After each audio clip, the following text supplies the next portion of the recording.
Just in case you don't know who I am, I'm Councillor Elizabeth Malvesi and I'm Chair of Babergh District Council, and I will be chairing this meeting today. But before the meeting commences, there will be a minute's silence. Sorry everyone, I'm going to have to stand again.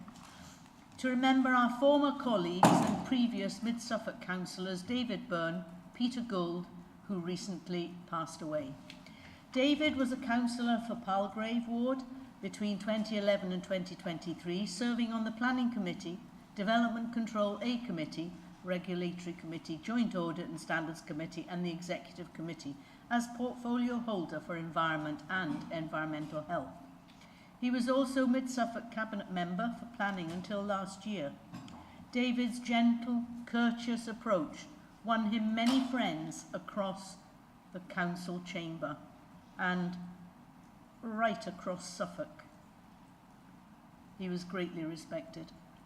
Peter, on the other hand, was the serving Suffolk County Councillor for Hoxton and Eye, and also Mid-Suffolk District Councillor for Eye between 2019 and 2023.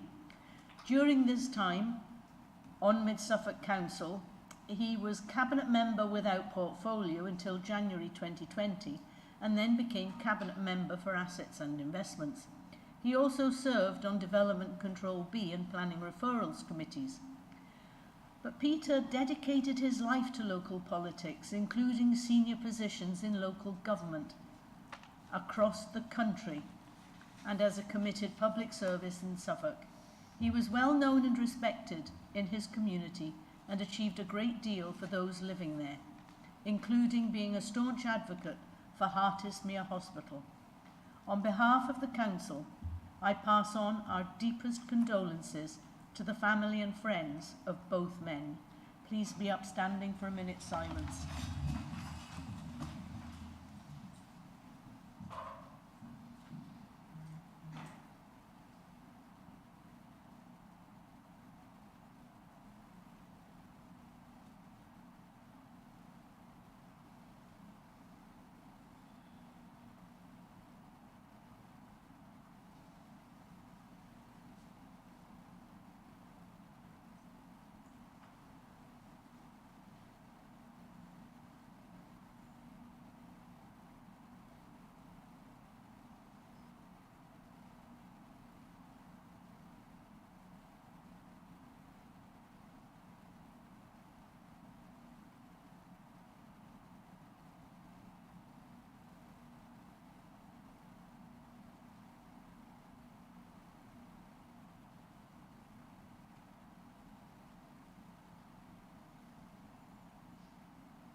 Thank you very much, members. Now, to continue, I need to remind everybody of some domestic arrangements. Toilets are situated outside the meeting room, opposite the stairs. Cold water is also available in the breakout area outside the meeting room. If the fire alarm should sound, please leave the meeting room by following the fire exit signs and meet on Ipswich Town Football Club's training pitch. Do not re-enter the building until you are told it is safe to so do. Please switch off all mobile phones or turn them to silent. I'd like to remind everyone present that this meeting will be broadcast live to the internet and will be capable of repeated viewing. The whole of the meeting will be filmed, except where there are confidential or exempt items. If you make representation to the meeting, you will be deemed by the Council to have consented to being filmed. By entering this meeting, you're also consenting to being filmed by the Council and to the possible use of those images and sound recordings for webcasting and or training purposes.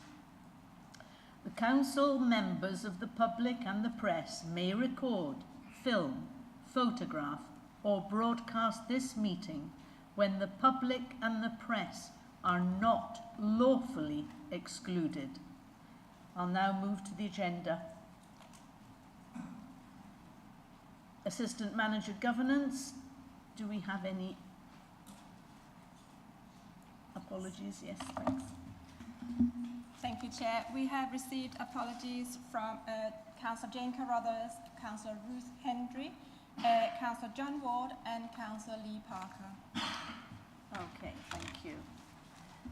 Now, the monitoring officer has granted dispensation to all members on the council's companies. Are there any other declarations of interest? No. Moving on. We now come to item 3, paper BC/24/5, to confirm the minutes of the annual meeting held on 20th of May 2024. Now, this is for accuracy only. Are there any issues with accuracy? Councillor Holt? Yeah, thanks, Chair. Numerous points in the minutes. It mentions by unanimous vote. I don't believe that is true. I think there was certainly it was a show of hands that most of those votes on that meeting, and they were not unanimous. So if we could change that to carried, then I would be happy with that. But in future, if we can just be mindful that on a hand raised vote, one has to be careful that they are counted correctly and perhaps numbered. But it was not unanimous, some of those. Okay. Is that presented properly? We can make those changes. We can make those changes. Yes, Okay, changes, and then, that's fine. yeah. And we can sign it. And then I'll sign the paper Yes. when those changes are made. So are you happy for those changes to be made and then I can sign the minutes? Correct. Yes, okay, thank you very much. Anybody else questioning accuracy? No, okay.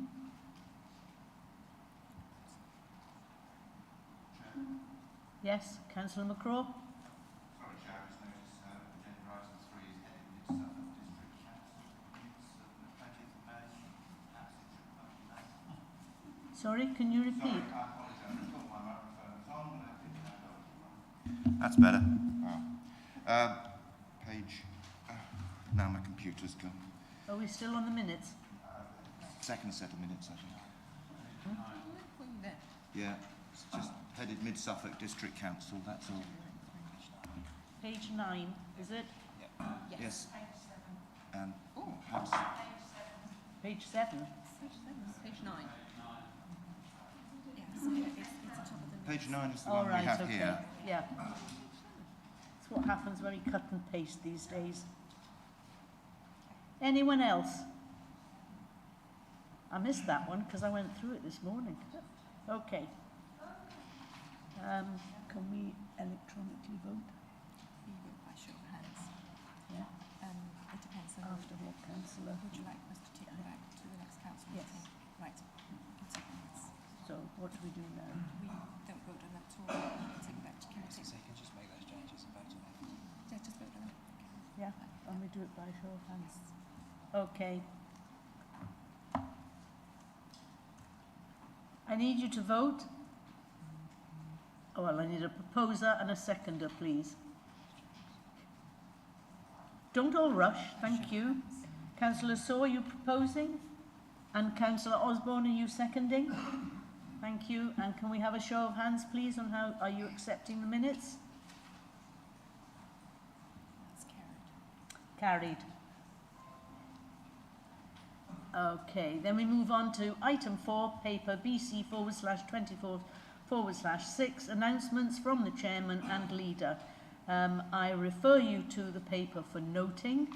I would also draw your attention to the last item that I was supposed to attend, but I didn't attend because I was in A&E. Okay.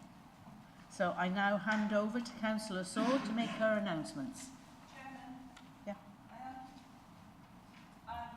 I would just like to say that the chairman very kindly invited me to one of these functions, which I very much enjoyed. We went to Southwold and we had a lovely walk around the town and along the seafront before being royally entertained in the town hall. So thank you very much, Councillor, for allowing me to attend. Having negotiated a very steep staircase. Absolutely. Yes. Okay. Thank you very much, Councillor Maybury. Councillor Saul. Thank you, Chair. I would like to begin by thanking all our staff who ensured that the general election process ran so efficiently. No one should be in any doubt about what a huge logistical challenge it is to ensure that our citizens can exercise their democratic rights. Boundary changes meant that over the 2 council areas, 4 contests were run that entailed not 1 but 2 counting centres. Add in the changes to the postal, proxy and absent voter systems, plus voter ID, and there were more working parts to this election than ever before. I think we should congratulate our staff and the returning officer and the deputy acting returning officer for presiding over such a smooth running process. Certainly, this was not the case in many other areas of the country. I would also like to congratulate James Cartledge on his re-election as MP for South Suffolk. The political landscape of Suffolk has changed radically, but James continues to work for the residents of Babergh. Next, I would like to congratulate Councillor Michael Holt on taking up the leadership of the Conservative group on council.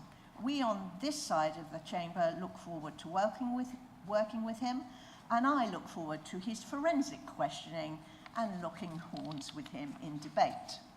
It is also good to see Councillor Riley back in his rightful place in council. Finally, I would like to congratulate Tom Barker, who has been appointed Babergh's new Chief Operating Officer after a rigorous selection process lasting 2 days. This role is critical to the continuing transformation of the council and ensuring its resilience and sustainability.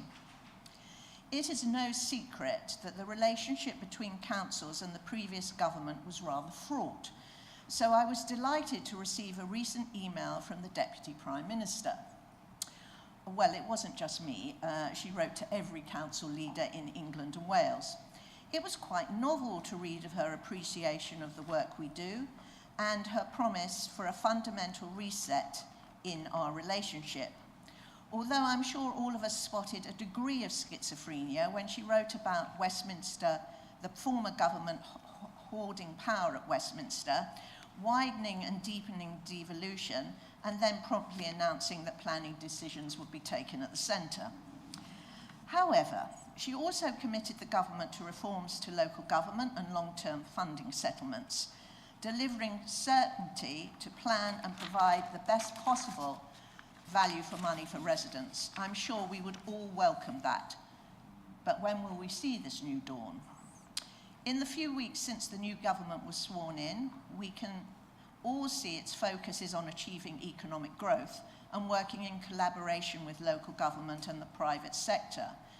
Let's hope we can achieve sustainable economic growth. So with Rachel Reeves' words ringing in my ears, I participated in one of the 5 economic strategy workshops led by the Suffolk Business Board. It is tasked with presenting a clear, ambitious offer to government, investors and businesses that positions Suffolk as one of the best places in the UK to live, work, learn and visit. This work is taking place in lockstep with the creation of our own economic strategy. We do know that our average wage rates are below that of the country as a whole, and that our productivity lags behind the national average too. In fact, if we got our productivity up to England's, we would add £3.2 billion to Suffolk's economy. And focusing on economic strategy, let me quickly turn to Delphi, which once was the centre of highly skilled manufacturing jobs. Several generations of people worked on the site, and the Delphi Social Club was the beating heart of the community. The District Council, Town Council and the business community all want to see this site regenerated and providing those jobs again. I briefed Sudbury Town Council's Working Together group last Wednesday and had a meeting with the owner and his advisors last Thursday. I emphasised to them how important it was to engage with the community, and the project manager for the site will be doing just that in the weeks to come. The council will continue to ensure that the town council is kept fully informed of developments. As regards the incidents of vandalism and antisocial behaviour at the site, these are to be deplored, but our community safety team, the police, fire service and the owner are working together to ensure the site is secured. I should also say that if councillors haven't visited Gainsborough's house to see the Cedric Morris exhibition, or visited his house at Benton End, you're missing out. Gainsborough's house and the Sudbury Arts Centre should both be congratulated on the multiple awards they have won, testimony to the fact that we have leading arts organisations in our district, something we should all be very proud of. Thank you very much, Councillor. Does anybody have a question for clarification? No, then we move on to item 5. This is to receive notification of petitions in accordance with the council procedure rules and None received, Chair. okay, thank you very much. Item 6, questions by the public in accordance with the council procedure rules. None received, Chair. Thank you. Last but not least, questions by councillors in accordance with council procedure rules. None received, Chair. Thank you very much.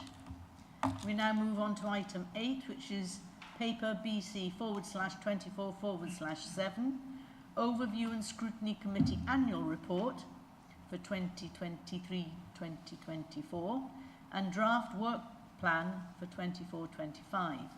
I now invite Councillor McLaren, Chair of Overview and Scrutiny, to introduce this report and its recommendation. Councillor McLaren. Thank you, Madam Chairman. Well, it's my great pleasure to present this report to members. It is for review and to be noted. And so, Madam Chairman, I'm proposing that this report be noted. You're proposing that the report should what? Be noted. Be noted, yes. And the seconder is Councillor Wyman. Fine, thank you very much. Is that it? Yeah? Yes. Thank you. Okay, so we have a proposer and a seconder. Are there any questions by the members for clarification purposes only? Because this paper is to be reviewed and noted. Councillor Rees? Thank you, Madam Chairman. On page 45, the value added box, middle paragraph, second half, the sentence is, members are bolstered by concerns within their own ward areas regarding crime and safety and are able to advise those in attendance about significant problems that need to be further reviewed and tackled. I'm sorry, I don't actually understand what that sentence is saying. Thank you, Councillor McLaren. I'm looking at the problem with the pagination of the sheets. I'm a different to the hard copies. Madam Chairman, I cannot hear under the sound of Well, yeah, and Councillor Rees, if you turn your microphone off as well, that might detract from. Can you remind me of it's page 45? Yeah, page 45, the second half of page 45, the value added box, the grey value added box, after communities. Sorry. It's what the pagination is different if you look Oh, at I it see, online. thank you. And it's, but I printed off, so I've got 46. Okay, yeah, so you've got 46. So the middle paragraph, where it says members, in the value added, members are bolstered by concerns within their own ward areas regarding crime and safety and are able to advertise those in attendance about significant problems that need to be further reviewed and tackled. I really don't understand what that means. Members are bolstered by concerns within their own ward areas and are able to advise those in attendance of the committee? Right, the committee is, Councillor Rees, is the Western Community Safety Partnership. So that is made up of everybody east of west of Ipswich. Okay, so it's made up of police and district councils. So they are required by law to report to overview and scrutiny. When we make recommendations, often ward members make recommendations based on their own experience in their own wards with their own residents. And so that is raised with the committee as a recommendation. So that paragraph says members are bolstered by concerns of their own ward areas regarding crime and safety. And so as not to get bogged down, would it help Councillor Rees and yourself if we were to say to remove the word bolstered? Because bolstered is seen as a positive thing, and if there is an area of concern, then yeah, I think it's... I get a feeling that there is a consensus here. Can I just talk to the Democratic Service that wrote the word bolstered? Can she just explain? So if we just make a note of removing it, Alicia? Thank you, Chair. I'm happy to amend that word if members don't agree with it. More than happy to. What I mean by that paragraph, it was myself that wrote that box in the report. What I mean by that is exactly how Councillor McLaren has described, in that our councillors come to our committee meetings and they bring their experiences from their patches and what happens in their wards, and particularly with the Western Suffolk Community Safety Partnership, they come with an understanding of concerns that are raised in their areas. So I used the word bolstered as a means of saying that they were supported and able to address those issues within the setting of the committee. Thank you, Chair. So I was just going to say, it just needs rewriting, whether it says members bring their concerns within their wards regarding crime and safety, that just needs rewriting so it reads better and is more understandable, I believe. It just needs rephrasing and rewriting. That's all. Thank you, Chair.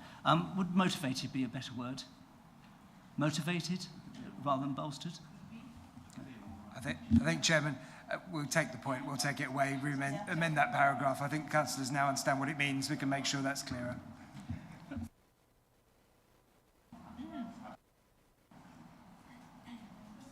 Right, so we've had our questions.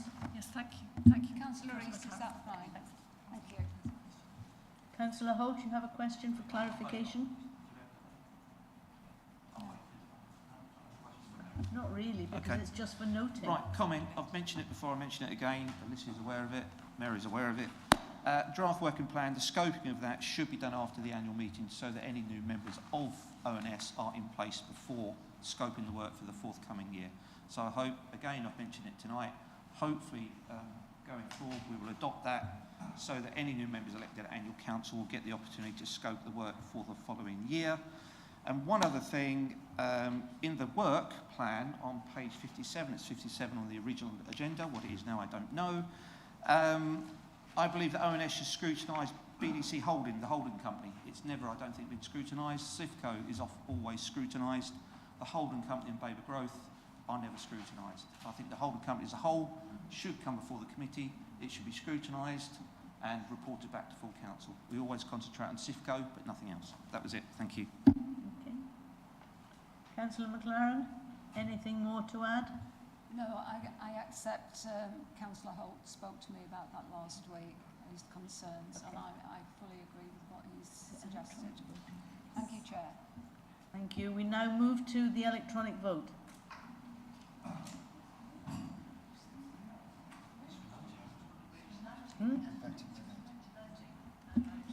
What we're voting?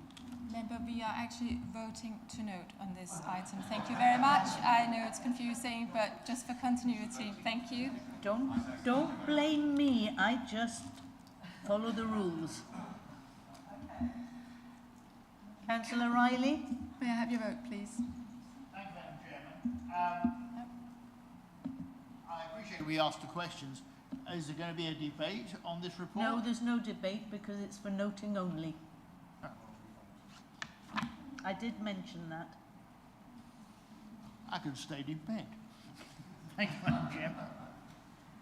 Thank you, members. That vote is now in progress on your electronic vote. And Councillor Beer, may I take your vote, please?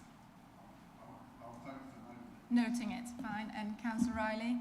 I noted. Thank you very much.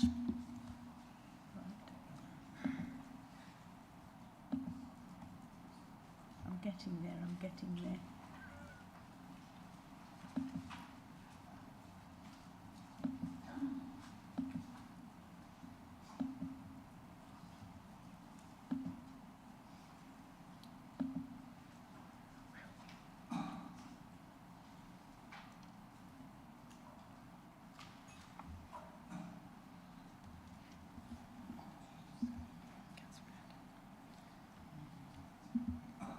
Councillor Grandon, may I take your vote, please? Noted. Thank you. Thank you, Chair. That vote is carried. Thank you very much. And now we move on to paper BC/24/8. Capital Investment Fund Company, CIFCO Capital Limited, Business Trading and Performance Report. Now I'd like to welcome Sir Christopher Hayworth, who's the Chair of CIFCO Capital Limited, Henry Cook, Director, Mark Sargenson, Director, Nigel Golder, Director, Strategic Asset Management for JLL, and Jack Anders, Senior Manager, NSORS. Gentlemen,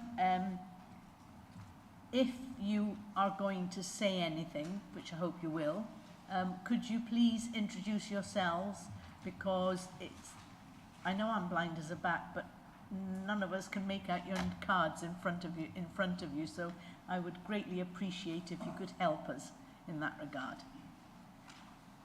Councillors, I'd like to deal with this item in the open part of the agenda, if possible. So can I please ask you all to refrain from asking any questions that relate to individual tenants and the associated risk, such as commercially sensitive material. If you wish to ask questions on those details, please can you indicate this, and we will move to closed session at that point, before returning to open session to vote on the recommendations in the report. So I'm inviting Councillor Ward, who is not with us but is on a hybrid link, and he will introduce the paper.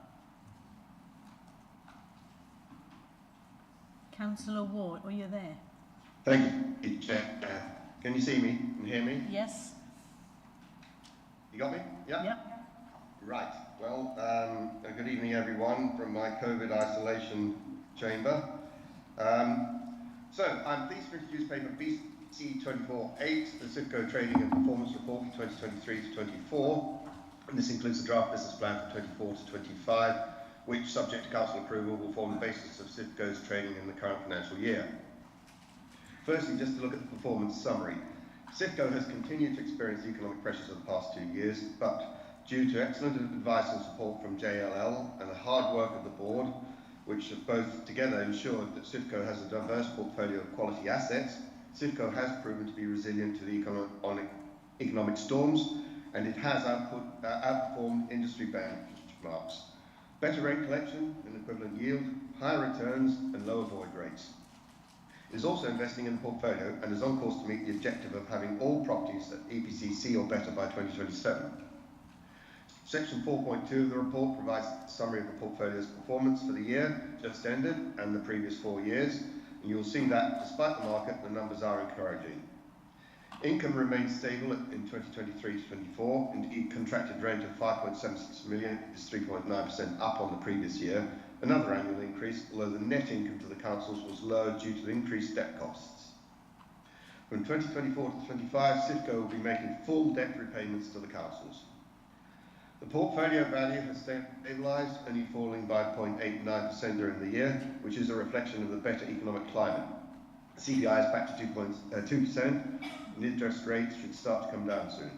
There are signs that the market is turning in all commercial property sectors, and this, coupled with the government's stated aim to stimulate economic growth, means that we can be hopeful of starting to see an increase in portfolio value in the coming year.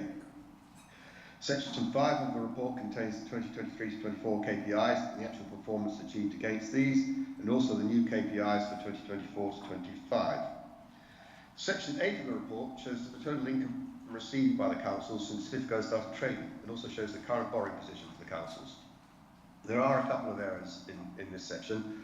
The two councils have received a total of £12.778 million net income, not the £12.136 million as stated in 8.1. Slightly over half at 6.976 million is for Babergh, again not the 6.334 million as shown at the table. And you will see that the net income from 23 to 24 is significantly down due to increasing interest costs. Moving on to the business plan itself, the plan is provided in Appendix A, and as usual it forms the basis for trading for the year and against which the performance is monitored on a quarterly basis through the report from JLL. The timetable for setting and reviewing the CIFCO business plan has been brought forward from late summer to spring this year to align the business plan approval process more closely with the two councils' budget setting timetable.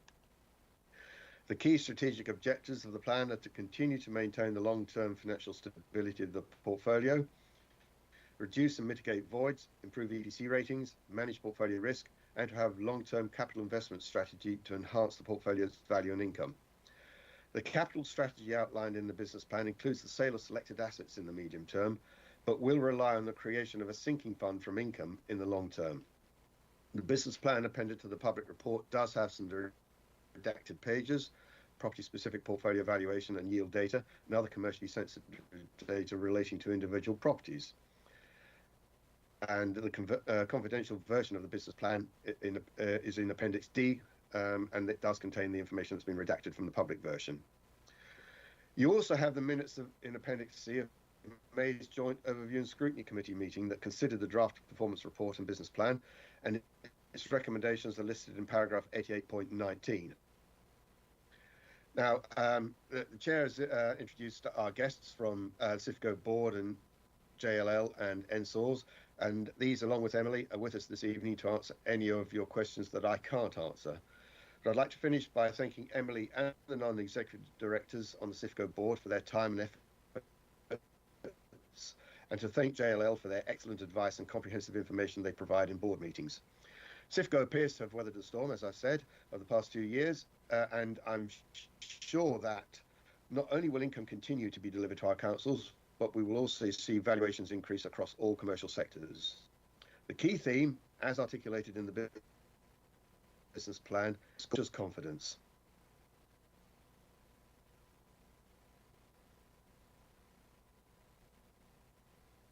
Finished whatever it is you wanted to say at this point.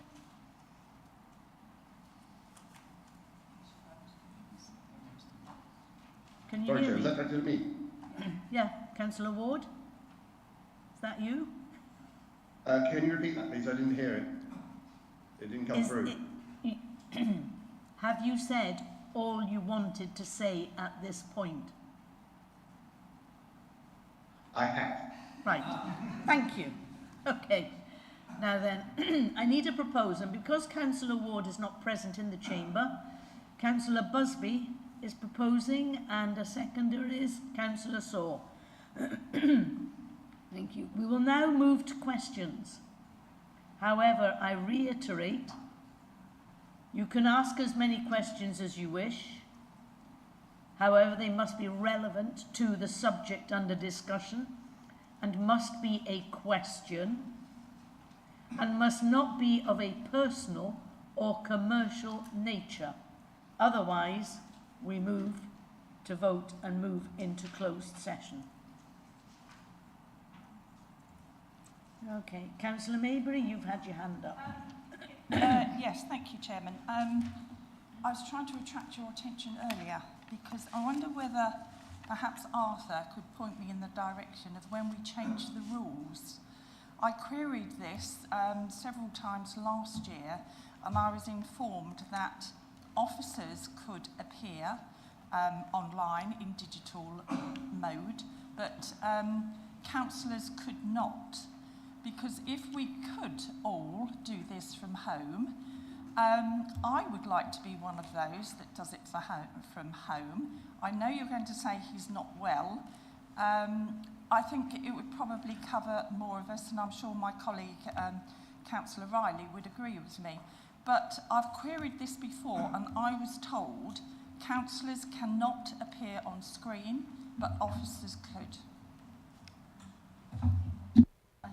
Chief Executive. Executive will clarify. Yes, more than happy to clarify. And yes, you're absolutely right. Councillor Ward's joined the meeting on the basis of him being unwell with COVID, as he mentioned. So there has been no change in the rules. So officers are able to join remotely, as you described. That is within the law. It is not within the law for councillors to join a meeting and take part remotely. So it's perfectly possible for them to be on screen like Councillor Ward is today in order to introduce an item, but he cannot take part in the debate and he cannot vote. And that's the distinction still. And unless the new government changes the rules, that is still the arrangement. So in order to actively take part in the meeting, and by active I mean debate and vote, which obviously is the key part for councillors, then you do have to be physically present. On this occasion, Councillor Ward has beamed in just simply in order to do the presentation, given that it's his portfolio. Thank you, Chairman. I'm coming back on this one. I think if we were in a court of law, that we could probably argue this one a bit further, Chief Executive, because he, by presenting the paper, he's actually influencing and he's taking part in the meeting. And this is what I am trying to get across to everyone. I'm very sorry that he's unwell. I wouldn't wish anyone any illness. However, someone else should have presented the paper as we normally do. And I do not understand why it's been changed for one councillor and is not changed for others. So just for clarification, absolutely could have done that, that's fine. But in this modern world with the technology available to us and given that Councillor Ward is not on his sick bed, as it were, then it seems sensible for him to be able to do so. That rule hasn't changed for any other councillors either, though, so it's not the case that that's one rule for Councillor Ward and not the same for others, although clearly with reports at full council, they are predominantly presented by Cabinet members. But if the situation occurred again where a Cabinet member was unable to attend for medical reasons but was able to take part from the presentation perspective, then that could be possible. If councillors collectively are unhappy with that, we don't have to do that, but it would seem sensible where the councillor in question is physically able, just is quarantined, why would we not allow him to take part? Because clearly from a full council perspective, another councillor could present it, but they're not going to be as knowledgeable as the portfolio holder themselves. Thank you, Madam Chairman. I just wanted to ask if Councillor Ward is going to be answering any of the questions. I don't think so. I think Emily Atack will answer questions that relate to Babergh, and anything to do with the actual portfolio and the business. I expect Sir Christopher Hayworth to and his colleagues to answer your questions, because they are the specialists. Thank you. Anybody else for questions on clarification? Councillor Maybury? If there's questions on clarification, can we ask questions on the paper? Yes. Right, thank you very much. Well, I have page 65, so everyone else hunt for whatever page they would like. It's 4.9 and 4.10. We are talking here about CIFCO. So why on earth are we including Babergh Shopping Centre, which I understand is not part of CIFCO, unless, of course, it suddenly has become, and nobody has told me. And why also, and then we've got the South Suffolk Business Centre as well, and also why we are mentioning the council houses, which actually are part of the HRA account and has nothing at all to do with CIFCO. So why are we including this information? Question for Emily to answer. Thank you. Thank you, Councillor, for your question. With CIFCO and the CIFCO report, we have tried to provide some context in terms of where CIFCO sits along with the Council's portfolio of property ownerships. So in addition to its investment in CIFCO, there is also direct property ownership, such as Babergh Shopping Centre that you mentioned, but also we have the development of properties and ownership of properties within the HRA. So it's merely provided for context in the report, not for any discussion in any detail. If councillors don't find that context helpful, we can clearly remove it in future reports.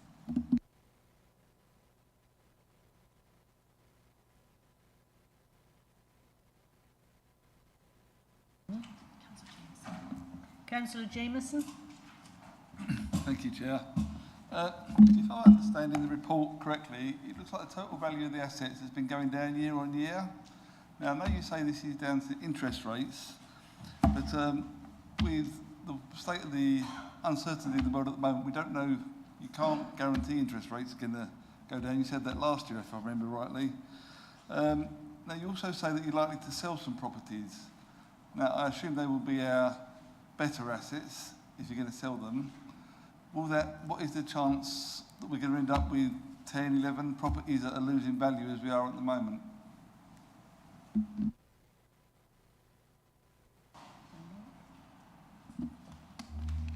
Thank you. So yes, you're correct. We have seen the value of the portfolio reduce in recent years, and that has primarily been as a consequence of the economic circumstances that we've been in. You know, whilst we would like to be able to predict what is going to happen next year, we can only take a kind of a view from our experts, including JLL and the other kind of economic advisors that we have. I think our expectation in terms of where we are with the market is that, and certainly from JLL's conversations we've had with them recently, that market has bottomed out. So I think we don't expect to see the same type of reductions in value that we've seen in particularly the last sort of 12 to 24 months, which have been very much influenced by the increased rates in interest rates. There may be some circumstantial value changes in the portfolio, and by that I mean properties that their valuations are affected by what's happening in those properties. So we often talk about a valuation curve, where you will have properties that will be somewhere along that curve. So if you've got a newly refurbished and let property, it will be at the top of its curve. If you've got a property that's towards the end of its lease and perhaps in need of refurbishment, it will be towards the end, you know, the bottom of that curve. And we will see our properties within the portfolio moving along that curve throughout our ownership, and they will be at different positions, you know, depending on where they are with their lease and refurbishments. So I think, you know, that addresses that point around valuations. We expect some fluctuations, some of which are market related and some are specific to the assets. You will see some of those properties where the values have gone down that are specific to those assets. You will see those potentially go up again when they're re-let. In terms of the sale of assets, we are looking at the sale of assets in the sort of medium to longer term to help fund some of the capital improvements to the portfolio as a whole. We will continue to abide by the investment guidelines, which make sure that we have a balanced portfolio of properties where the risk is spread across that portfolio. So in any decisions that needed to be taken around any potential sales, we would certainly be looking at what the impact of that sale would be on the portfolio as a whole, and looking at how that affects that spread of risk across sector, location, tenant, etc. So we'd take a very similar approach to sales as we have done to acquisitions in the past.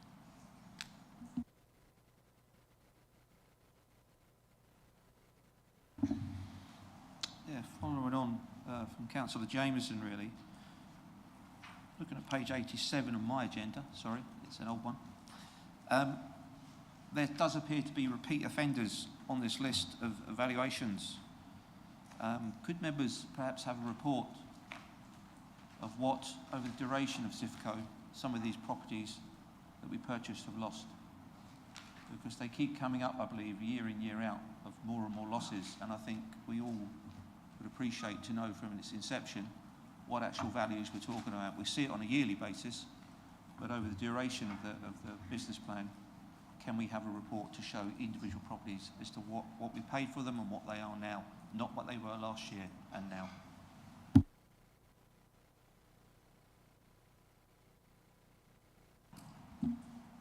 Yes, certainly we can provide that as a confidential paper to members.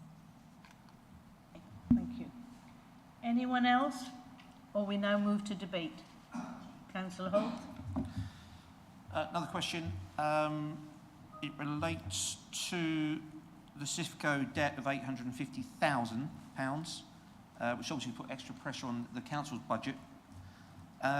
Could you confirm what amount of interest will be added to this sum so that we as a council know what we are getting back, so to speak, because that money over the last couple of years would have been very, very useful, as you all know, and it impacts our budget quite considerably.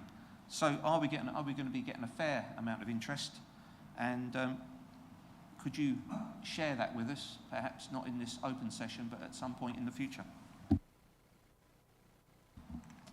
Yes, happy to share. I can't share the exact figures at this moment in time, but the deferred interest, there is an additional rate of interest on top of the standard interest, which is in the region of 2%. So that's the additional interest that is being paid by CIFCO in relation to that deferred payment.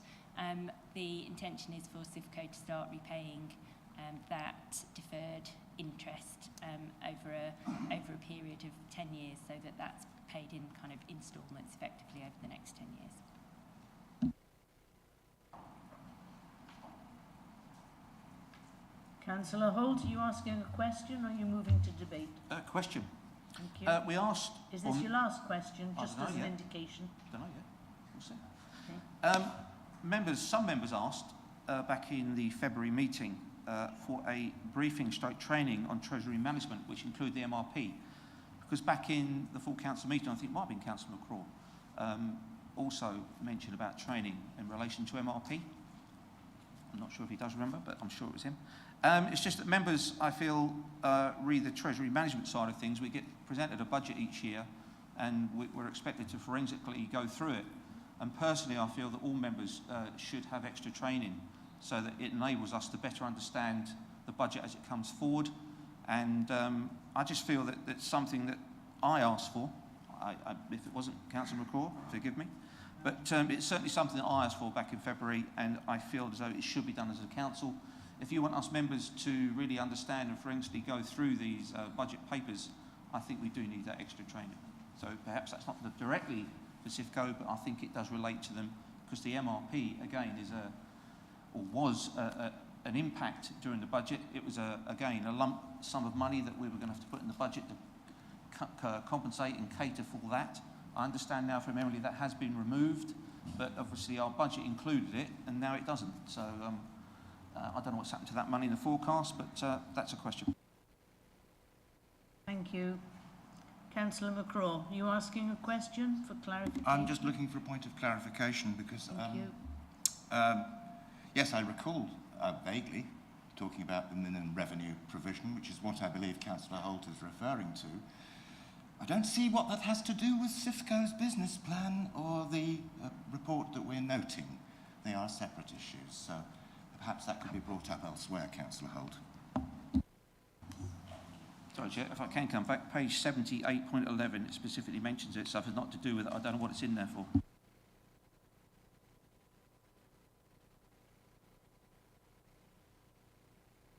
Can we now move to debate, members? Councillor Riley, are you asking a question?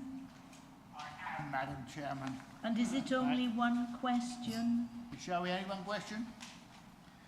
Go to page 87. The investment in Brentwood, the Lutia Centre, has dropped 20% in a year, and we're about...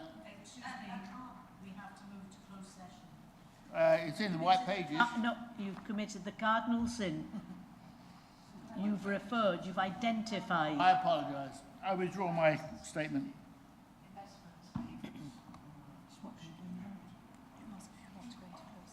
Do you want to go into closed session?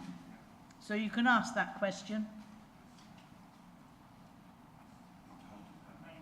Are we in closed session now? No, we have to take a vote on it.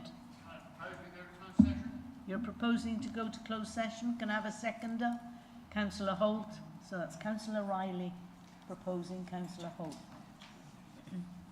Okay, just a minute, because I've got to read you something now.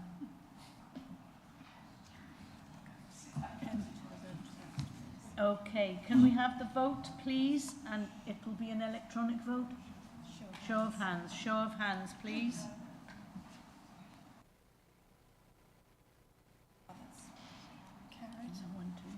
I think it's carried. Okay. Part 1 of Schedule 12A of the Local Government Act 1972, the public should be excluded from the meeting for the business specified below, on the grounds that if the public were present during this item, it is likely that there would be the disclosure to them of exempt information as indicated against the item. We've had the proposer and we've had a seconder, okay? And it has carried. So it is now resolved to exclude the public. Are we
Yes? So we are... Okay. Right, carry on. Members?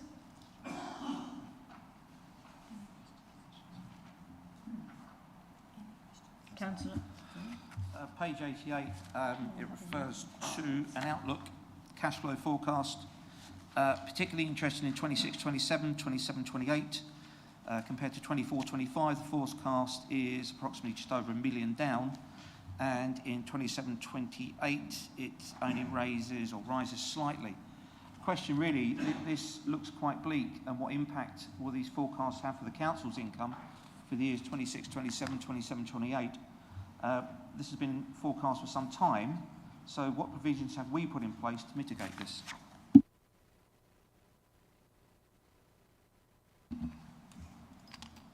Thank you, Councillor. So the cash flow on page 88 that you referred to looks at what is happening in the portfolio in terms of breaks and lease expiries. We make a number of assumptions in forecasting forward, as you would expect, because we don't know whether a tenant will actually operate a break clause or not, or whether they will exit on expiry. So the forecasts are based on a number of assumptions and will change over time as we complete those negotiations with tenants and as break dates conclude. The business plan does state that a lot of the attention this year is on the 26 expiries that are coming up, and that's a key part of our risk mitigation.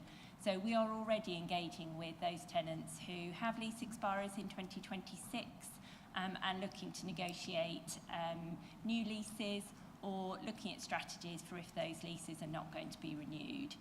I think we probably need to wait until next year's business plan to really identify what impact that might have on the council's cash flow, because we will hope to have mitigated some of that reduction in income by this time next year.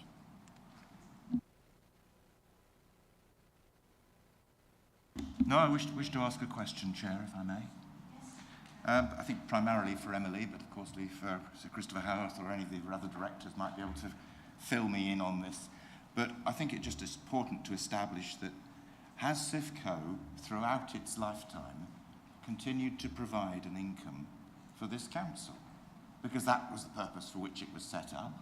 Has it continued to provide an income which we otherwise would not have had? That's the simple question. I will be following up on that.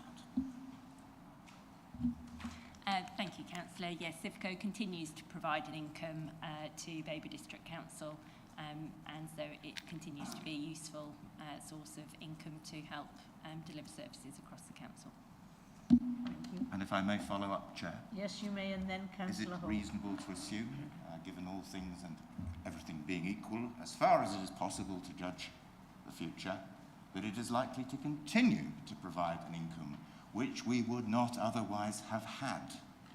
Because that, again, is the purpose for which CIFCO was set up. Its capital value, by the way, I'll just add, is largely irrelevant until you come to the time to dispose of an asset. That is the point at which you make that assessment, not before. So, would that be a reasonable assumption that the income, an income we wouldn't otherwise have had, will continue? Thank you. Councillor Holt. I'd like to thank Councillor McCraw for stating the obvious, but I have to say we have to, as members, be aware of... I went with the chair. I haven't had my question answered, Chair. I do apologise. Oh, sorry, I do apologise. It's okay. It was a follow-up, so I thought I'd just get the answer. I'm just keen to get through this. Yes, I think it's reasonable to assume that there will continue to be an income source from CIFCO. It is an income fund, so it is designed to deliver income and to progress that income. It isn't a fund that's been designed particularly to see capital growth, although we would obviously like to see both over the fullness of time. Answered? Good. Councillor Holt? Yeah, cut me off then. Will this be your last question? I'm not sure. But I have to say, at what cost? Because as we go forward, I think residents and members are concerned about at what cost are we getting this income. I appreciate it's a long-term investment. We know the income that we're getting and we've had, which has always gone down very well. We appreciate what we've done without it, but at what cost? And I think as we go through, that's going to be the question again and again and again. Okay. Have we exhausted the questions and can we now move to debate? Does anybody wish to open the debate or can we move to the vote? Councillor Holt. I've got one thing. Question or debate? Debate, really. I believe a little bit concerning that the members of the board consist of 3 cabinet members, a political leader sits on it, Councillor Ward, cabinet member for assets and finance, and Councillor Busby is another member of the board. And I just think we have to be conscious of what public perception that brings in and good transparency. It's just that in the past, I don't believe we've had so many cabinet members on it. And it does call into question how close a bubble we are controlling this in. Councillor Busby also is a director of Babergh Growth who reports to himself and the holding company. So I think we need to be aware as an administration how we go forward in having members on the board and who they report to, which is us collectively in this full council, not necessarily just cabinet members. Thank you. Anyone else? Can we move to debate? We used to open the debate. Yeah, fine, thank you. Councillor Saw. Councillor Holt, obviously Councillor Riley sits on the, obviously Councillor Riley sits on the Suffolk Holdings for Babergh. We look forward to welcoming him back to our next board meetings. Councillor Davis and then Councillor McGraw. Yeah, just for debate, I welcome CIFCO. I was really sceptical when it first started. Yeah, I wasn't sure. You know, Michael, no, he was on the board. You know, he doesn't like the people that were on the board now, but he used to be on the board. So a bit ironic. So, and I think that the team that do the job, and they are very, very professional, as has been pointed out, continually to bring money into Babergh. And it is a long-term capital investment, and we know, we've seen the figures, we'll get our money back plus year on year, which eases the burden to taxpayers. You know, we don't have to raise the council tax because we have this extra money. Every bit helps, as they say. So I'm a big fan now of CIFCO and the people that have worked on it, past and present, that have got it to the situation. It's difficult economic times. We've gone through 14 years of austerity. We know, the whole country knows how difficult it's been. So I think we've been very resilient, and CIFCO has played its part in doing that to help our residents. Thank you. One last time. I echo what Councillor Davis has said. I followed the setup of CIFCO, initially with some scepticism, been through scrutiny on the CIFCO board many times. Every year it has delivered what it was supposed to do. And when you've got a vehicle that provides the income that we need, I don't see that anything to cavil about any aspect of it. Given that it's got enough checks and balances, more than enough checks and balances, and has never failed, I have no fears that it should continue. But I think we should continue to, as we do, scrutinise CIFCO every year without fail. It's passed without fail every year, and it comes to this council for noting and approving of next year's business plan. So I just suggest we do that. Thank you. Councillor Wyman. Thank you, Chair. I was kindly invited to join the CIFCO board, which I'm not quite a member of yet, but I did sit on the the meeting this week. I was heartened, as I, like Councillor Davis, concerned about the whole process and the principle. I was heartened by the transparency of the board members and the professional team, and I'll try and be a critical friend to both the board and the council. I hope that reassures Councillor Holt that we have eyes on what's happening. Thank you. Councillor Beer. Thank you, Madam Chairman. I just wanted to say that I was pleased to hear Councillor Davis say that it's possible that it could help stop council tax increases, because to date it certainly hasn't stopped any council tax increases. Thank you. Anyone else, or can we move to the vote?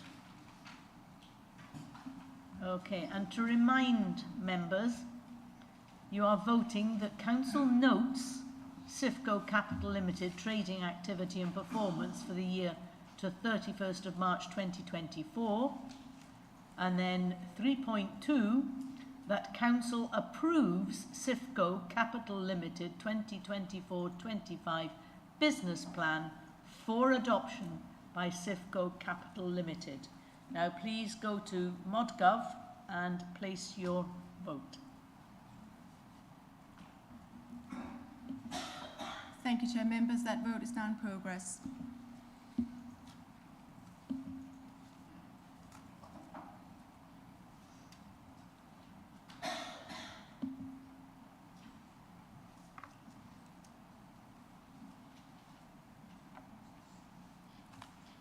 Councillor Riley, may I take your vote, please? Thank you. Councillor Beer, may I take your vote?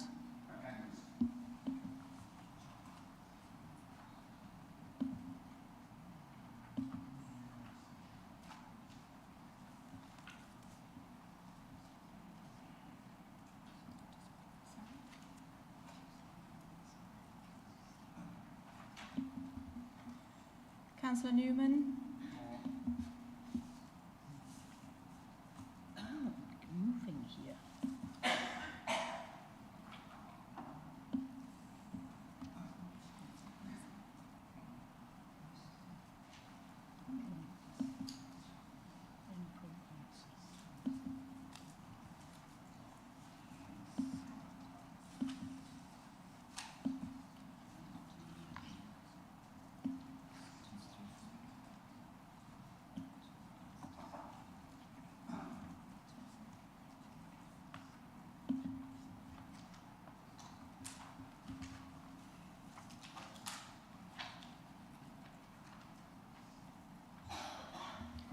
Thank you, members. That is 20 votes for, 2 votes against, and 2 abstentions. Thank you.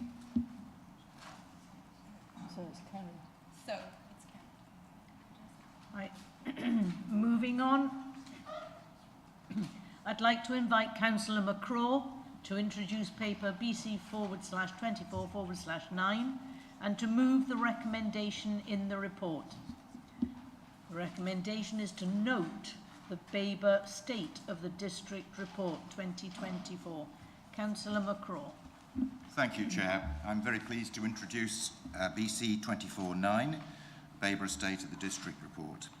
As has been noted, this is for noting. I would be happy to take questions, but these are, after all, some facts that have been assembled, and I can't be responsible for where they've come from. They've been taken from a variety of sources. This is our second annual SOTD report, and it draws on a range of open source data published at district level and the Council's own resident survey. The report also provides an overview of data that highlights many of the strengths within the district, alongside some of the key challenges that the Council and its partners are seeking to address. Now, in doing so, it reiterates the basis for our plan for Babergh, demonstrating that we are responding to the right challenges for our district. The State of the District Report 2024 has been brought to this Council for you to note the report. No decision is to be taken here, but it shows where we are with our action plan and our performance reports, showing how we are addressing any of the issues that have been identified. Consider this a resource for members, for the public, and obviously for officers.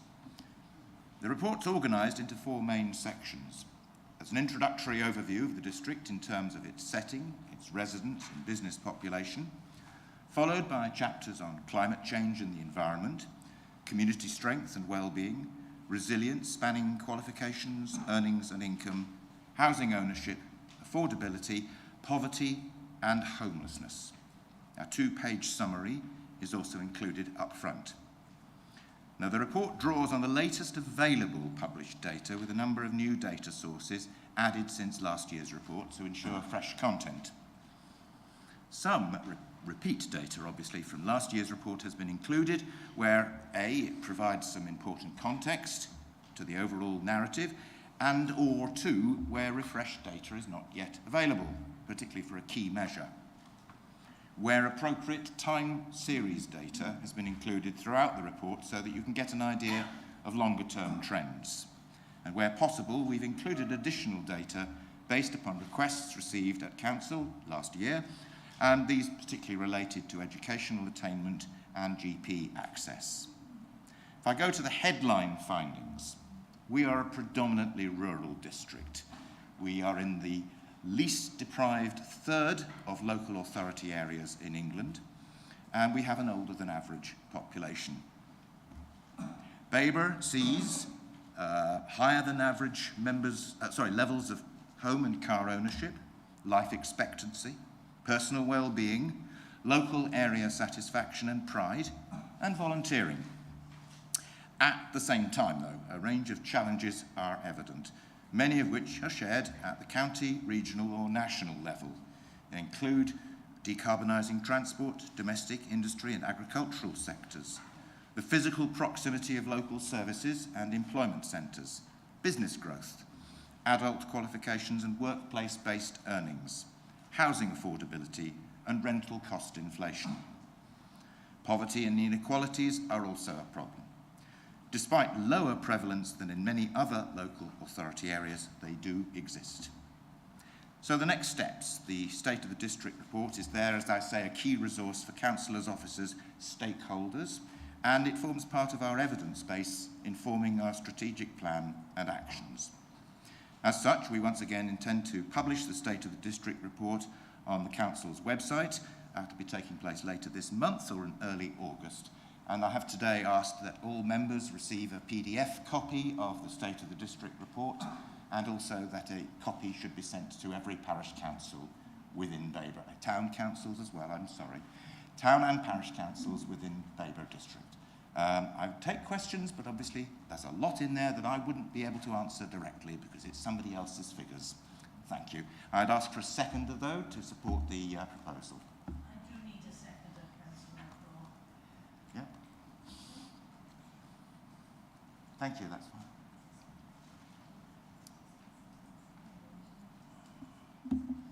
As I say, I'm happy to take any broad questions, but...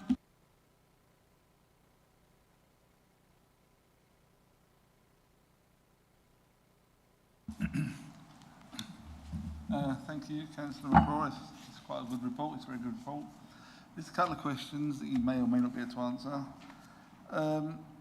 The warehouses that we have a lot of in the district, and we're getting more.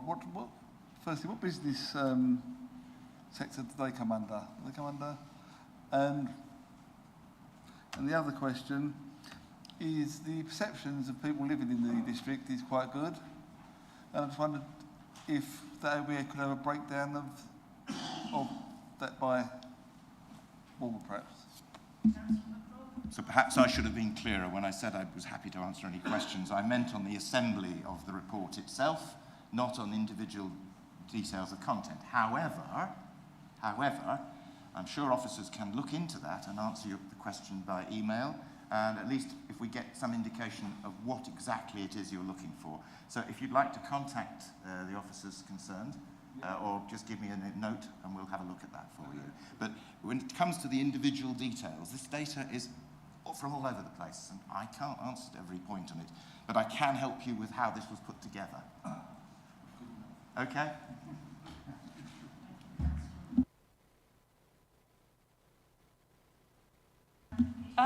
Yes, probably more than one. Thank you, Chairman. I note that a lot of these figures are for 2021 from the census. However, we're using the population of June 2022. So my first question is, surely a lot of this information is out of date. My other point that I would like to make on this, and hopefully somebody will be able to answer it, I'm looking at Tom, hopefully, that we're using on page 218, that's the page I've got, a median age of 49.3. Well, it's well known that a lot of our district is well above that age group, and we used to have lovely little charts and numbers of exactly how many people lived in the village of certain age groups. Now, I do see that there's a figure 2 on page 220, but honestly, you can do anything with that. I can get a drawing pin and a crayon and draw something if you wish. So I think actual figures would be a much better idea. Also, I'm going to ask all my questions all in once, because otherwise I'll be up and down. I mentioned about the difference in the years when this information is being used from. Could I be informed, please, of when we will get the up-to-date information, because most of this is at least 3 years old now. And my last is, for the moment, on page 221, that's the page number I've got. We talk about caravans and other mobile or temporary structure, but we don't talk about boats and moorings. So do we not have any households that live down by Shopley anymore? Pinmill. Thank you. I hope you've got all those questions. Otherwise, I can go through it again. Thank you, Councillor Maybury. Yeah, as I've explained in the introduction, the most recent figures available are often not of the most recent year in the calendar years. Last census was 2021. Many figures, in fact, we haven't got more information that we can absolutely rely upon with the same degree of certainty. And there's a certain amount of a point where you have to cut off and say, how much information do you present before the report becomes so bulky, it becomes useless. So suggestions can always be made of what to add. This is an ongoing annual report, and as the years go by, you'll have next year's report and then the years after that. And in each case, we'll update with the most appropriate data. There isn't a lot of point in including data that's based upon a very small number of figures. I had a member ask me today whether we could provide population figures for each ward in the district. And the point I would make is that what would that serve? It's hardly changed since last year, and it just adds another page. All this information, I would add, of course, if you want to find it, is available. I would recommend going to Suffolk Observatory. And of course, we have got a lot of stuff on the website. We do not want to make a massively long report. So again, bear with it. It's a state of the district, it's a broad brushstrokes. And if I was going to, and the other point you made about the median, well, the median means that half the people are over that age, half the people are under that age. It doesn't actually describe the demographic in its entirety, but I believe every member last year received a ward booklet which will show them the demographic for their own ward, for example, and it will show you where the curve lies, where the peak is, and you can calculate the average and the median from those. So if that information is wanted by people, it is available. This is just a broad brushstroke state of the district. Thank you, Chairman. I'm going. Yes, it is from Councillor McCraw, who sits opposite me. He's still here. He has spoken about figures for a ward booklet. Yes, I did have one. However, we're not actually informing the public of all of this. And that is my question, is when... okay, let me finish. If you're in a hurry, that's absolutely fine. I had very little sleep last night, so I'm ready to go home. So I'm not going to keep you too long. My point really is that we are actually picking and choosing, I think, too much between what is included in here and what isn't. I think we could do better, and I'm happy to speak to officers if they would like to speak to me about what I think should be included, because at the moment I'm just getting a negative. Thank you. Councillor McCraw. I have to say, I slightly resent the suggestion inherent in that statement that we're cherry-picking our data. This is independently provided data. It's in the style of what we provided last year. And this isn't stuff we've generated or made up. This is in the public domain anyway. So reasonable questions can always be asked of officers. I think that's a perfectly reasonable thing to do. But no cherry picking was involved. I think it's quite a substantial report, and I believe we should move straight to the vote, because this is a thing that's going to be available for everybody on the website. You can pick it up and, you know, off the website at any time. Why is there such a fuss? Councillors, we want to move to the vote. So Councillor Rees.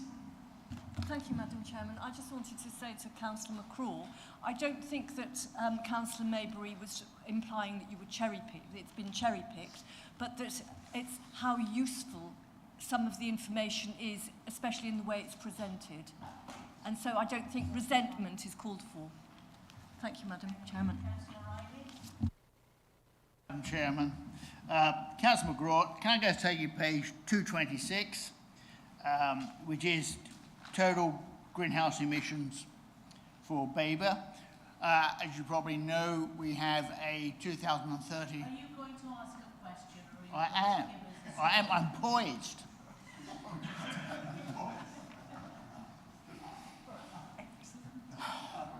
Where was I?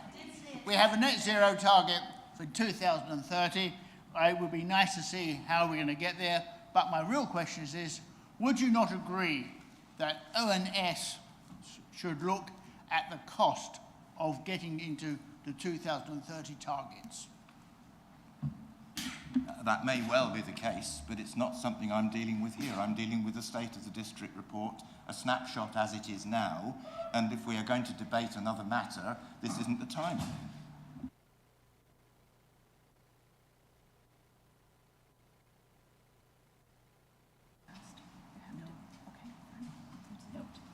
Councillor McCraw, you asked to move to the vote.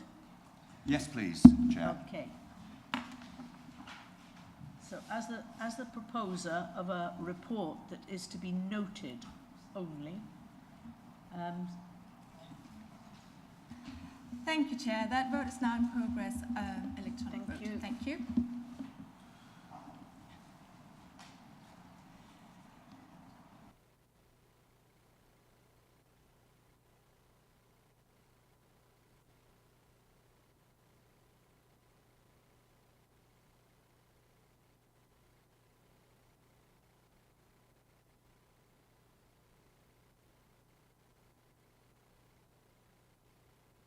Councillor Riley, may I ask for your vote, please?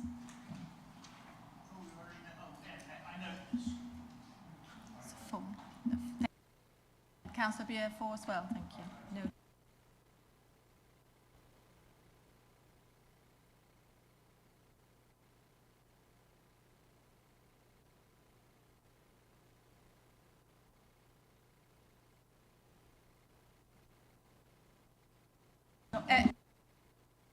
Excuse me, members, could you just be seated for a minute? We have not finished the vote. Could you please be seated? Thank you. Newman.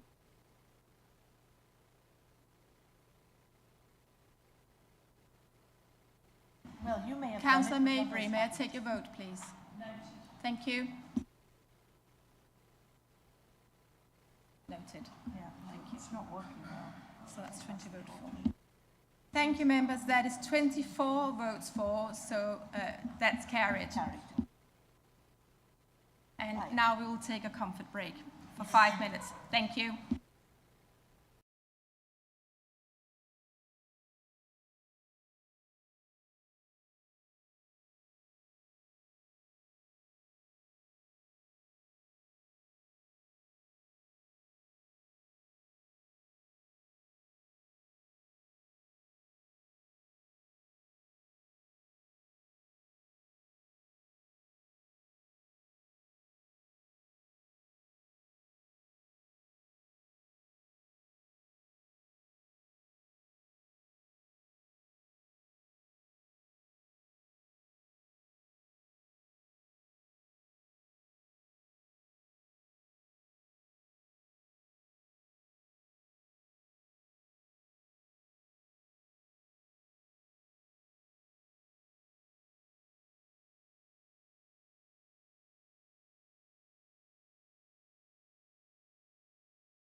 14, which is paper BC 2410, Solar and Low Carbon Energy Position Statement. I now invite Councillor Sally Davis to introduce the paper and to move the recommendations in the report. Do you want me to read the recommendations out, or will you read them out? They're quite long recommendations. I mean... Well, there's 3.1, that the Solar Yes. and Low Carbon Energy Position Statement set out at Appendix B be adopted and published on the Council's website. Yeah. The second recommendation is 3.2, that the Director of Planning and Building Control, in consultation with the Cabinet Member for Planning, be authorised to make any minor amendments as necessary. Yes? Okay. Over to you. Thank you, Chair. We're seeing an increasing number of planning applications for low carbon energy generation in our district.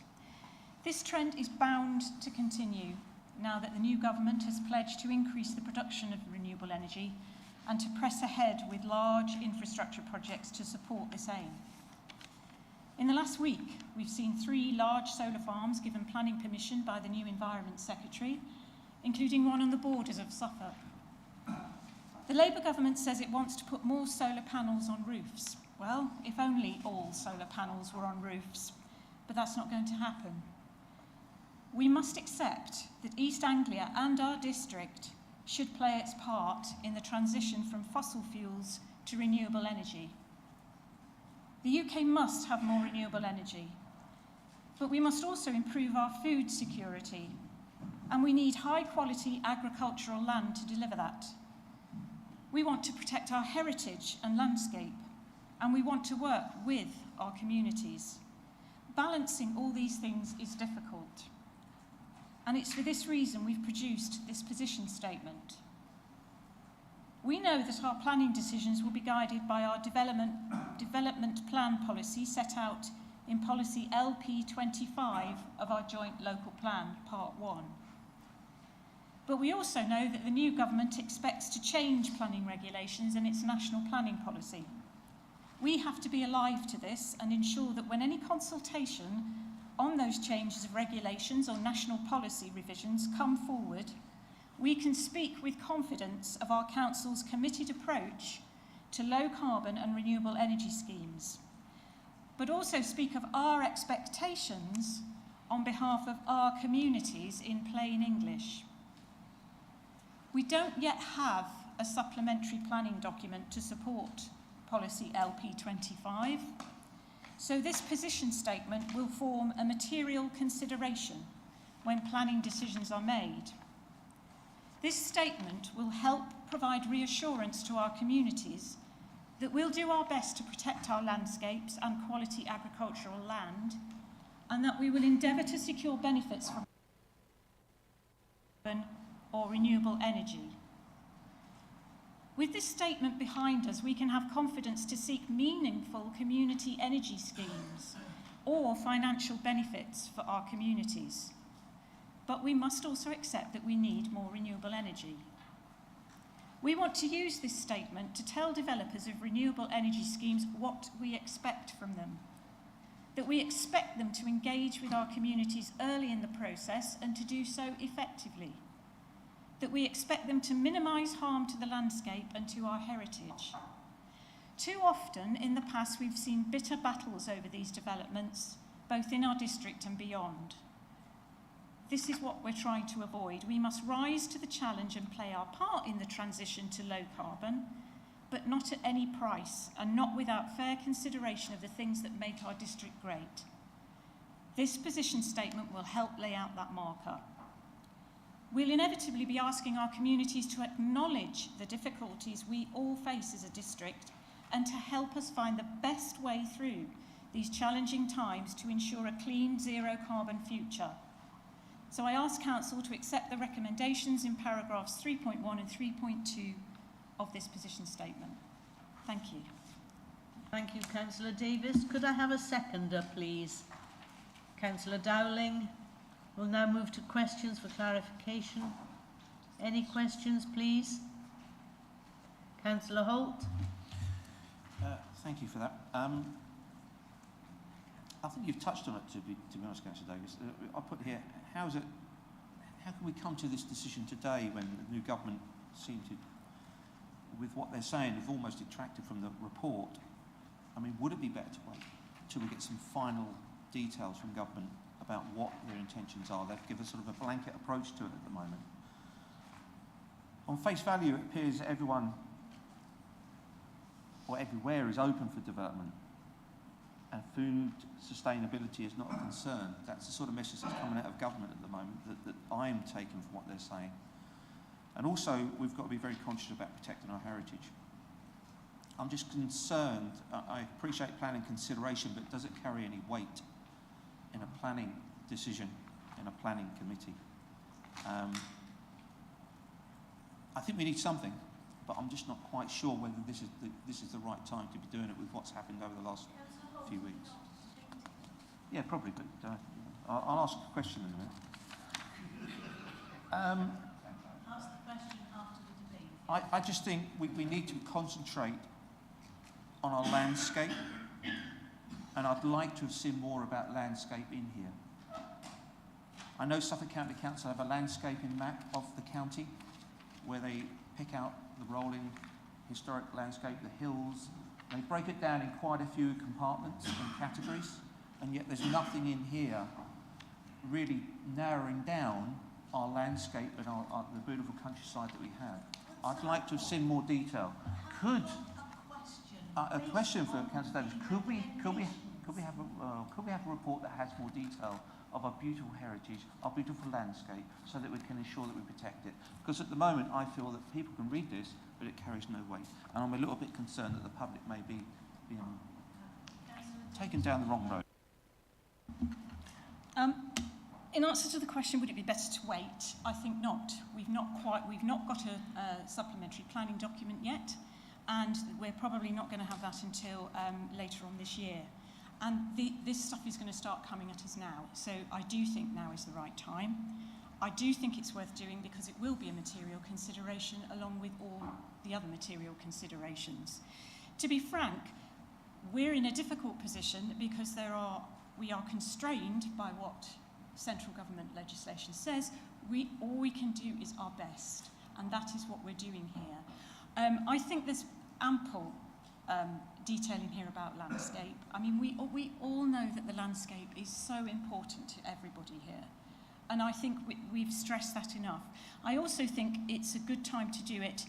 We know stuff's going to be coming at us from central government, and that's why we've delegated authority to be able to change it, knowing what is going to be coming at us from local government, which, quite frankly, we just don't have an idea yet. Has that answered all your questions? Yes. Oh, no. Okay. Before you ask, I've got Councillor Register, who's been patiently waiting, and then Councillor Davis after Councillor Holt. Yeah.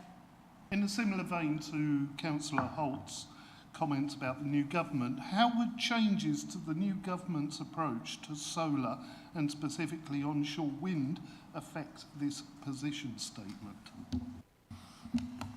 Yeah, I mean, it's likely now that we're probably going to get more wind turbine applications because the Labour government has specifically opened the doors to onshore wind turbines. This position statement covers all renewable energy schemes. So again, it is flexible enough for us to be able to amend it as we get all the developments from central government. It's a holding strategy, essentially. Thank you, Councillor Davis. Yeah, I was just going to mention the AOMB and the Stour Valley Special Landscape Areas. I mean, they're not specifically mentioned in here. Should we not be targeting the special landscape areas in this document to highlight the fact that they are what they are, and we do need to protect them? Councillor Davis, do you want Councillor Davis to... Yeah, Would you like Councillor Derek Davis to ask his question before Councillor Sally Davis gives her reply? I may be able to help a little bit with the AOMB, or National Landscapes as they're now called, is that there is already a built-in protection of that. but also while the AONB has a duty to preserve and enhance and protect the landscape, it doesn't prevent planning, the right sort of planning in the right places.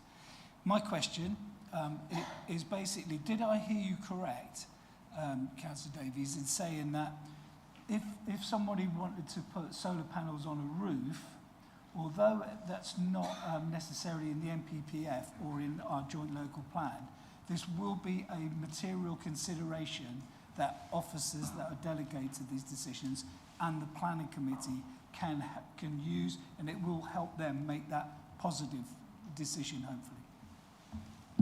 Okay, first of all, in response to the question about the AONB, in LP25 specifically, on page 271, mentions the AONB.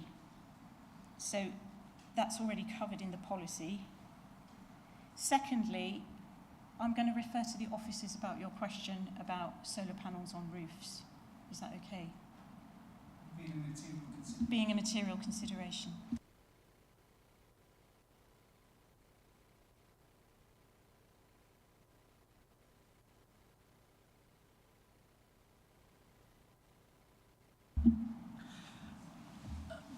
Thank you, through your chair. So in response and in respect of the AONB, Councillor Davies is quite right that there is an existing policy, obviously LP25, but also LP18, which makes express reference to protecting national landscapes.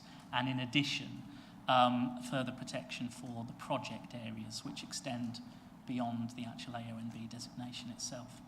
In terms of solar panels on roofs, yes, I mean, this document would be a material consideration.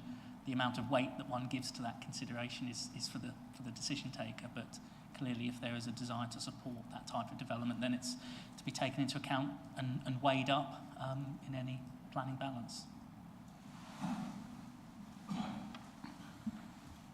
Have we exhausted questions? No. Miss Councillor Riley. Thank you, Madam Chair. I think I'll turn my head the other way.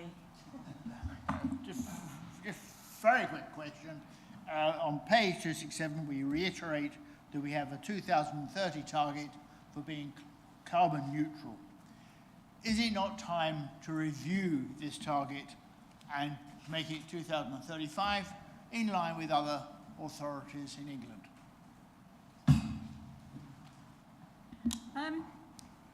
I think not. I think to have the aspiration to get to zero carbon by 2030 is a perfectly valid aspiration.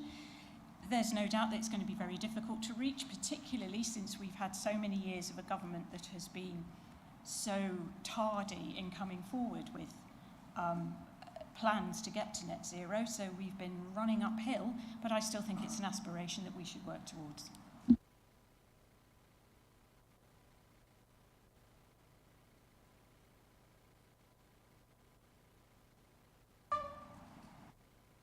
Councillor Wyman.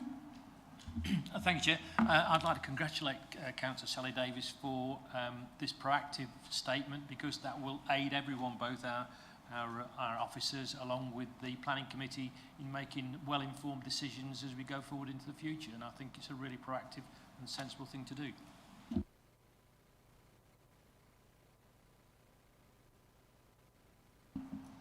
Right. Councillor Busby and then Councillor McCraw. Just in response to Michael's comment about Suffolk County Council having these wonderful landscape maps, they might have these wonderful landscape maps, but they choose to ignore them when it suits their purpose, i.e. the mineral extraction site around Bentley. So they can have the maps, but they don't necessarily use them wisely. I think we've concluded. Oh, Councillor McCraw. Thank you, Chair. Whatever one thinks about the statement contained in here and the meaning behind it, it preserves our flexibility and our ability to be able to react. And for that reason alone, I think we should just move straight to the vote. I don't believe there's a great deal to debate here. It fills a need that we have for a gap in our planning policies for the short term. Okay. Councillor Davis, is there anything else that you would like to add before we go to the vote? Yeah, one of the reasons I brought forward this was because I am concerned that we're going to get into bitter conflict with our communities. What I'm asking our communities to do is, if these things come along, not to go into a immediate spin, but come and work with us. That's what I'm asking in this statement, so that we don't get locked into conflict right from the beginning, but we talk and work together on it. And that's why I brought it forward, yeah. We'll now move to the vote. If I can ask the Assistant Manager Governance to conduct the electronic vote. Thank you, Chair. That vote is now in progress.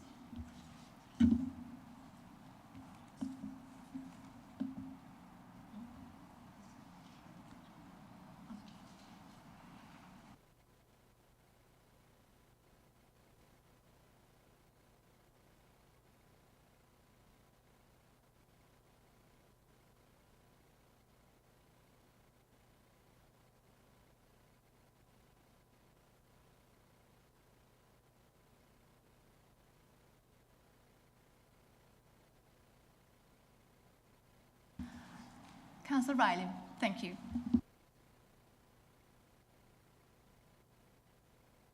Thank you, members. That's 24 votes for. That should carry, Chair. Thank you very much.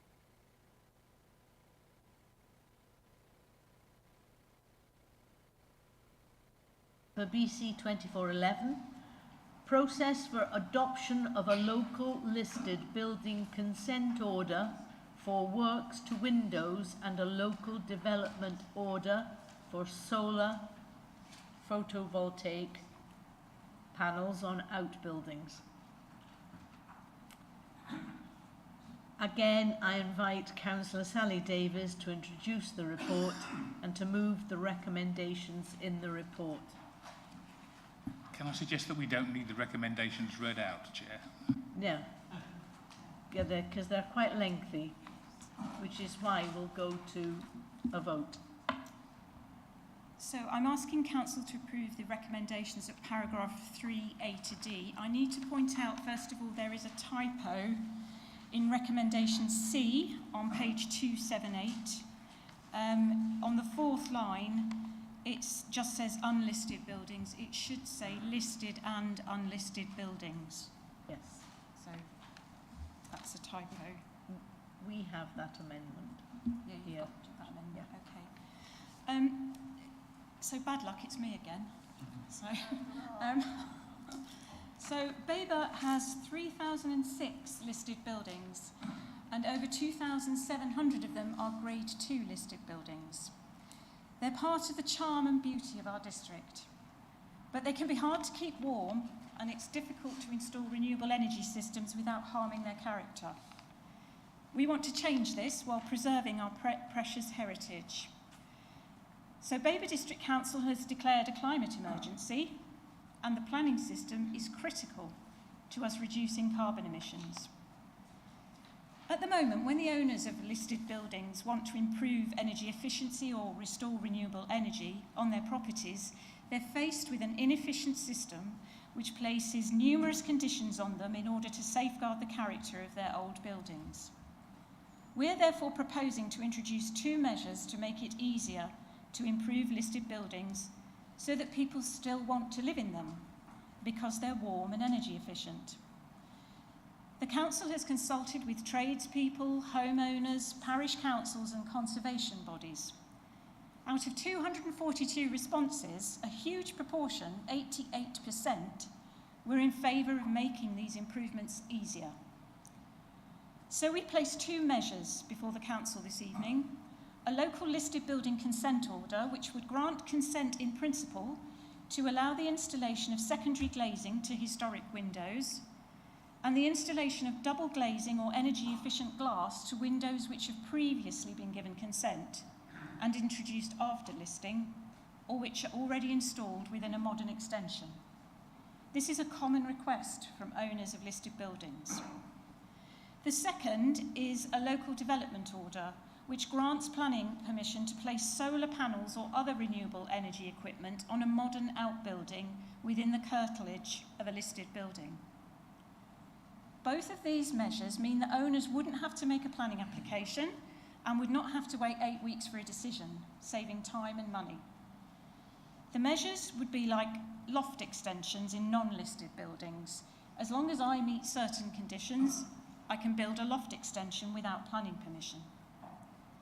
In addition to these two measures, officers are ready to release for consultation updated and user-friendly guidance on energy efficiency in listed buildings. These will be ready and available by autumn. And we're also actively upskilling and developing our heritage officers so they can fully support the owners of listed buildings in a positive, can-do way. What's particularly exciting about these measures is the support of Historic England. At present, they don't have an example of good practice in this area, and they're very keen to work with us. Babergh is leading the push to make our listed buildings fit for a carbon-free future. I have to thank Stephen Stroud and his team for the work they've done, not least making their way through the 242 consultation responses, some of which were very detailed indeed. This work is painstaking. These are legal documents, and we must get them right so that we can strike a balance between energy efficiency and not harming our precious old buildings. I would also pay tribute to our current leader, Councillor Saw, who put this idea on the table virtually on the day she was elected last year and has been terrifyingly tenacious in her pursuit of its implementation, as the officers will attest to. The recommendations ask the Council to allow officers to draft the two measures, which will be done with the close cooperation of Historic England, and delegate to the Chief Planning Officer the power to regularly review the documents with the Cabinet member. We envisage the two draft documents will be ready to go to consultation in the autumn. So I ask Council to approve the recommendations at paragraph 3A to D. Thank you. Can I have a seconder, please? Councillor Saw. Thank you. Any questions? Councillor Rees and then Councillor Smith. Yeah. Thank you, Madam Chairman. I'd just like to refer to Appendix A, which is the consultation responses. Councillor Davies referred to, was it just over 800 properties that we have in Babergh, but the total response is only for, 242 over both districts. So I'd just like to know how many, I suppose I could look through, but how many of those responses came from Babergh, owners of Babergh properties, rather than mid-Suffolk ones, please? Yeah, sure. Can the officers tell me the answer to that? If I can clarify, the question wasn't actually asked of any of the recipients, so we don't know the division of ownership of buildings or interest in them, I'm afraid. It is simply, the comments you have may have come from people who are not owners in themselves, maybe architects from outside the district, but there's nothing that's a specific breakdown we can give you. Anyone else? Councillor Smith. Thanks, Chair. Just a point of clarification. Did I understand right, that this hasn't been done before by any other local authority? Yeah, we understand that we are the first in this. The Royal Borough of Kensington and Chelsea did something similar. However, Historic England are wanting to work with us to have an example of good practice, because obviously we're very different to Royal Borough of Kensington and Chelsea. They've got quite a homogeneous set of old buildings, whereas our old buildings are very varied. So we are in the forefront of it. As far as we know, nobody else has been doing this. So what we're doing here could provide a template for the rest of the country. James and then Councillor Dowling. Thank you. Just want to clarify, how can we make sure anyone implementing these orders will not harm the heritage assets? Yeah, I mean, there is a risk of harm, and we're very alive to that. That's why we I think I'm right in saying we can't pass measures by law if they would lead to unacceptable harm. Is that right? So It's a very painstaking process.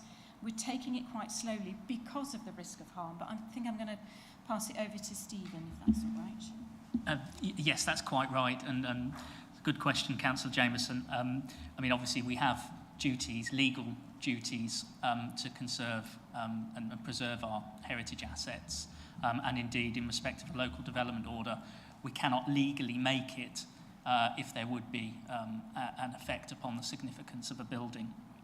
So what we need to do is think very carefully about the way that the orders are worded, so that we can strike that balance to allow people to undertake these important changes without there being harm or unacceptable harm. And one of the ways that we can achieve that is through working very closely with Historic England. I've already met with them, officers met with them, and they're very supportive of the principle of these two orders. The devil is in the detail, but we would propose to work very closely with them, and any proposed order would be subject to further consultation with key stakeholders and the public, as set out in the recommendation. Dowling, then Councillor Hurren, then Councillor Grandon. Thank you, Chair. Admirable and desirable as these measures are, given that the urgent need to decarbonise our energy supply, do you think they're actually going far enough?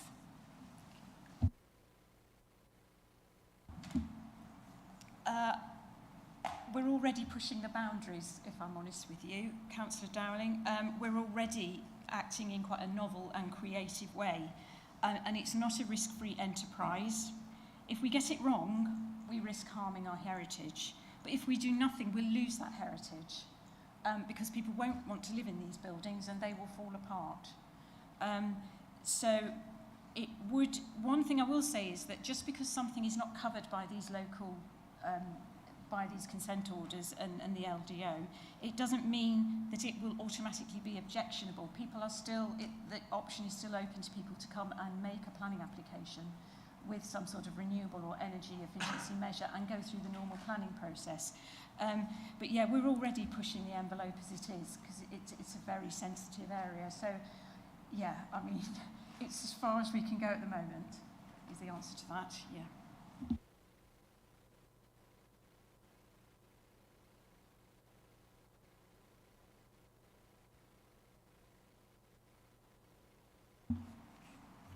Yes, thank you, Chair.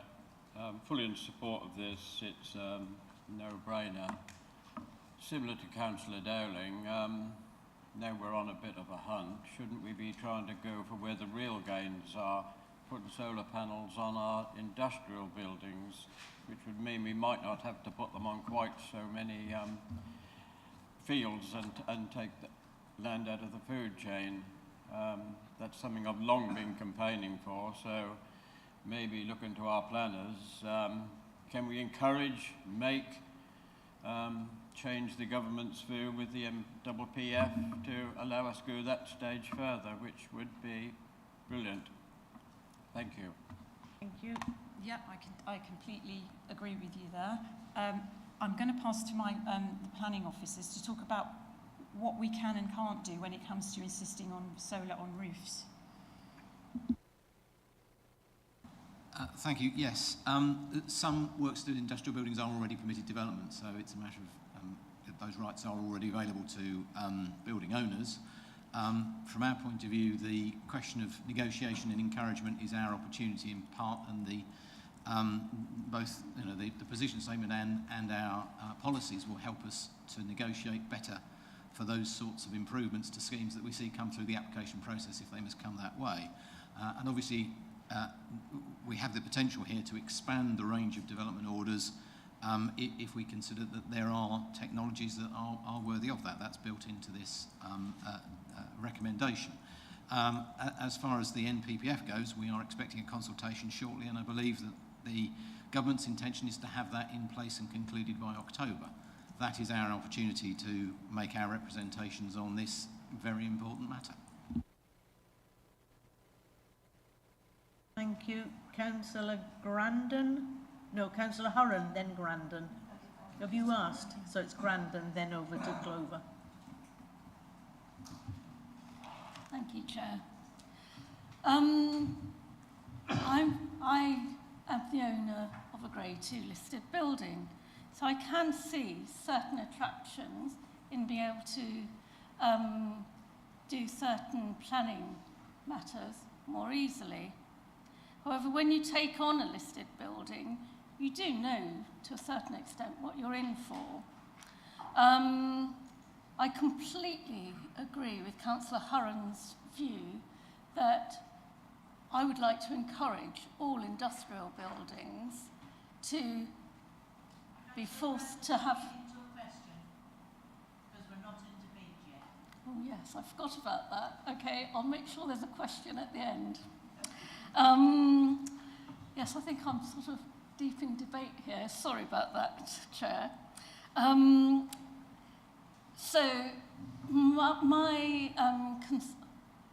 Maybe, can I come back? Can I put off this moment and come back and be part of the debate later?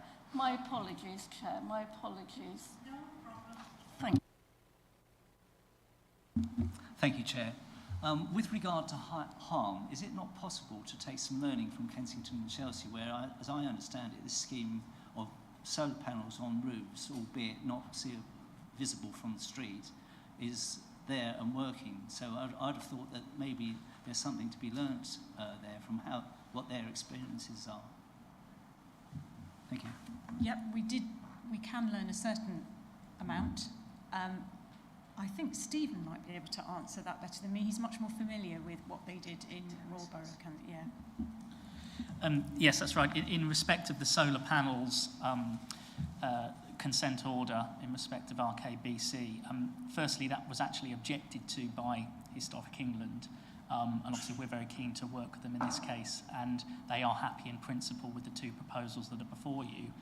Secondly, when you read the justification statement that accompanies the order, they make it clear that one of the reasons they're confident that there would be no unacceptable harm is due to the typology of the buildings involved, which tend to be very similar, and within one conservation area where the reasons why it is significant, that there's a consistency throughout the area in question, subject to the order.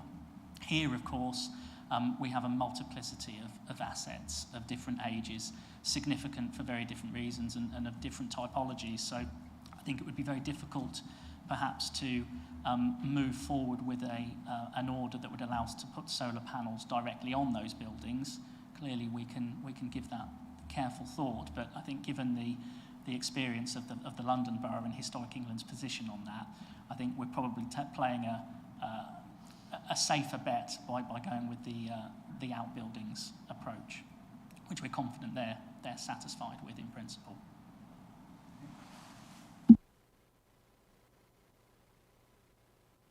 Thank you, Councillor Plum. Yes. Any more questions, or can we move to debate, which I'm sure Councillor Grandon would love to open? Yes, Councillor Grandon. Thank you, Madam Chair. I got a little bit enthusiastic earlier, so I apologise for coming in too soon. So, going back to what I was saying earlier, as an owner of a Grade 2 listed building, not one of the grander ones, I have to admit, but you do know what you're in for when you take on an older building. And as our officer said earlier, in our wonderful county and in our wonderful district, we have a very broad range of buildings within Grade 2. And some can be very special and important, even with the Grade 2 listing, and some can be less significant. And I'm concerned that giving a blanket approval to this order could lead to some changes being made, maybe inadvertently, by the owners, thinking that they have permission, when in fact they might be permanently causing harm to a rather special building. I'm happy for the modern buildings in curtilage of a listed building having a solar panel on it. But I am also concerned that, you know, I presume that that modern addition would have been given permission in the first place to have been erected.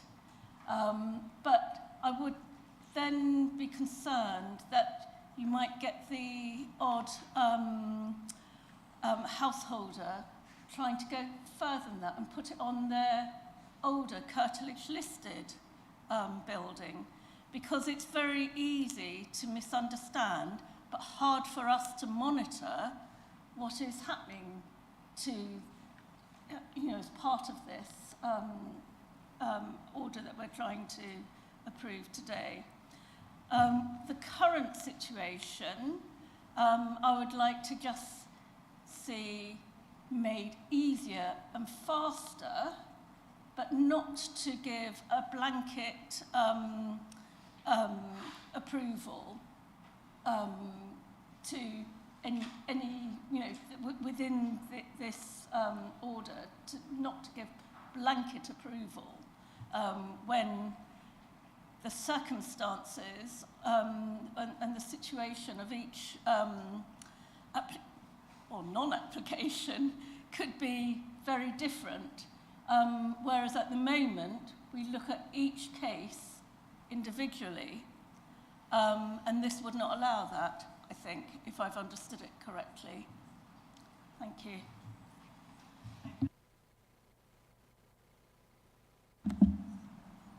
Councillor Davis.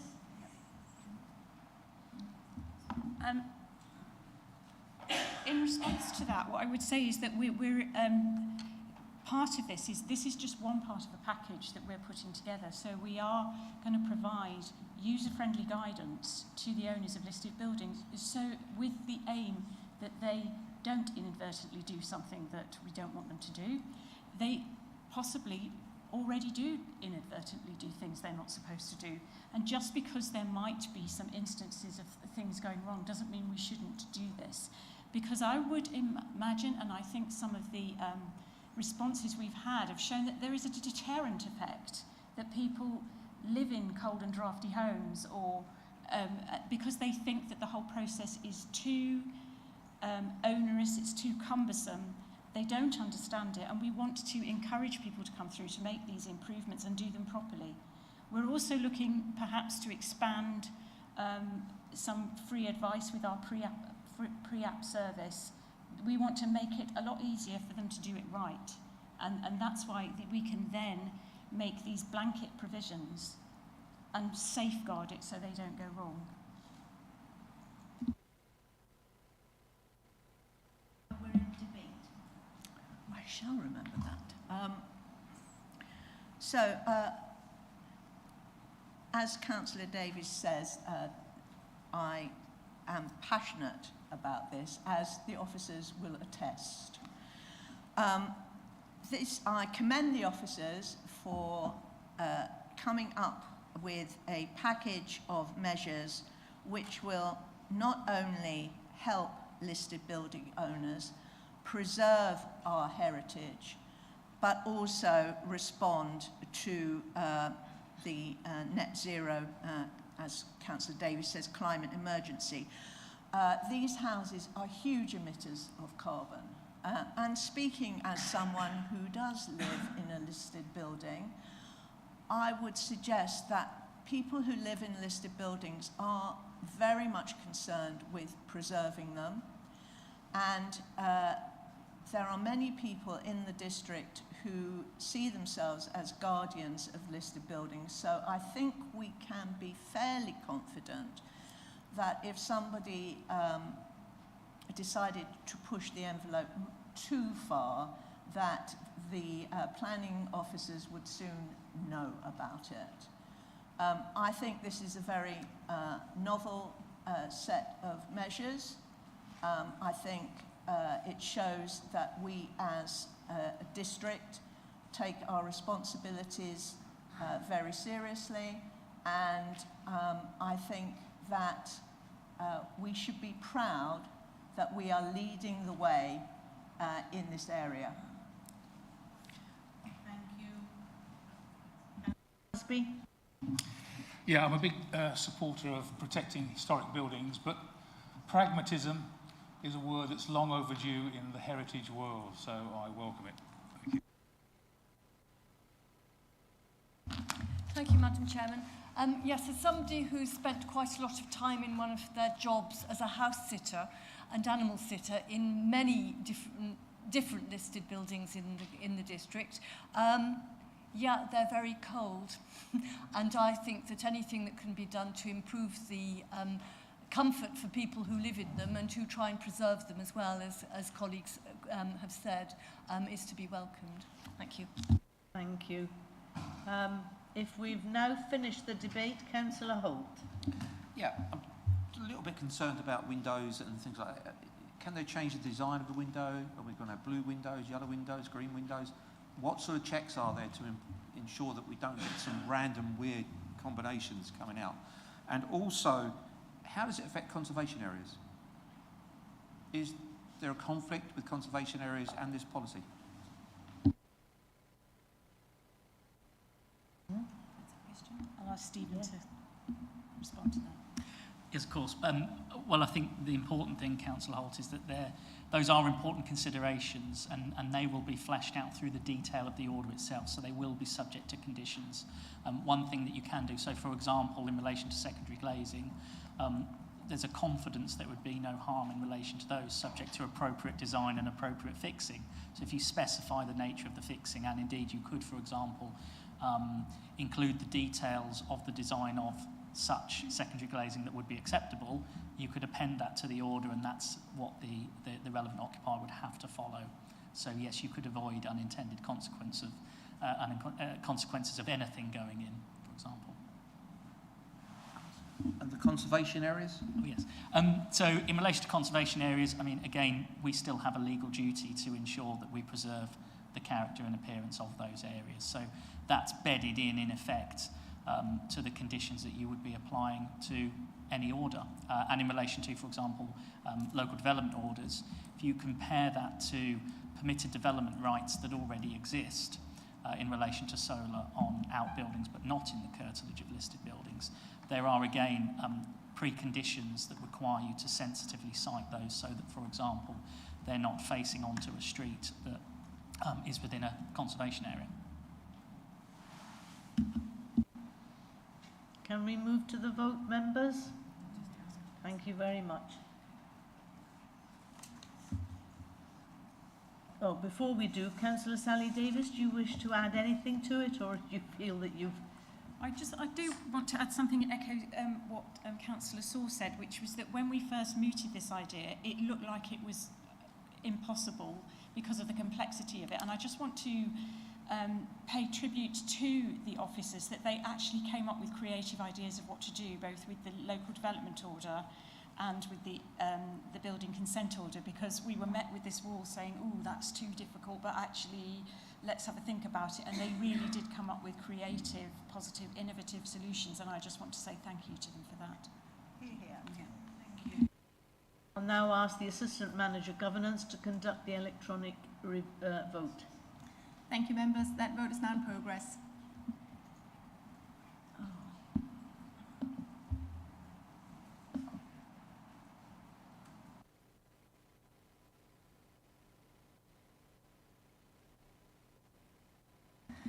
Councillor Riley, may I take your vote, please? Thank you.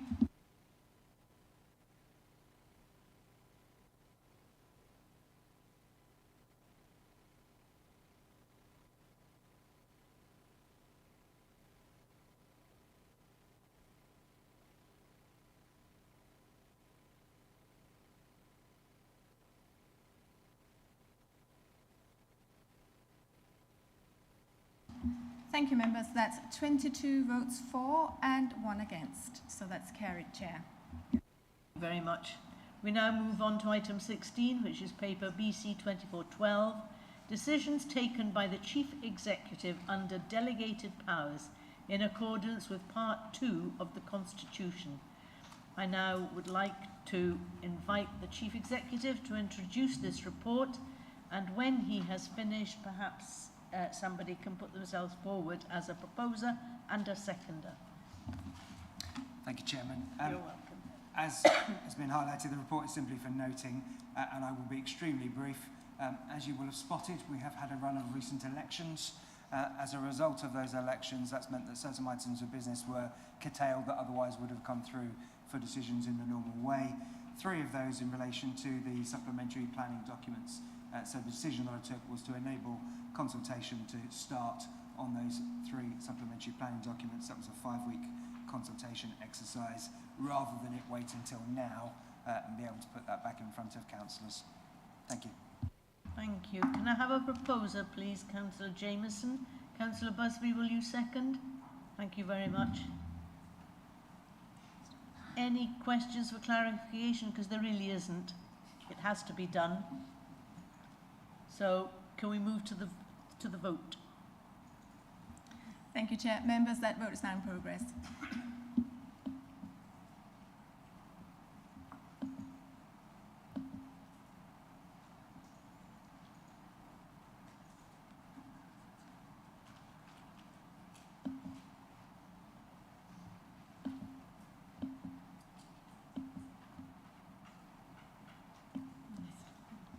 Councillor Riley, may I take your vote? No, Chair.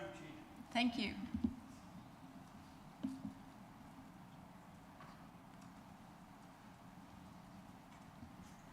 Thank you, members. That's 23 votes for, so that's carried, Chair.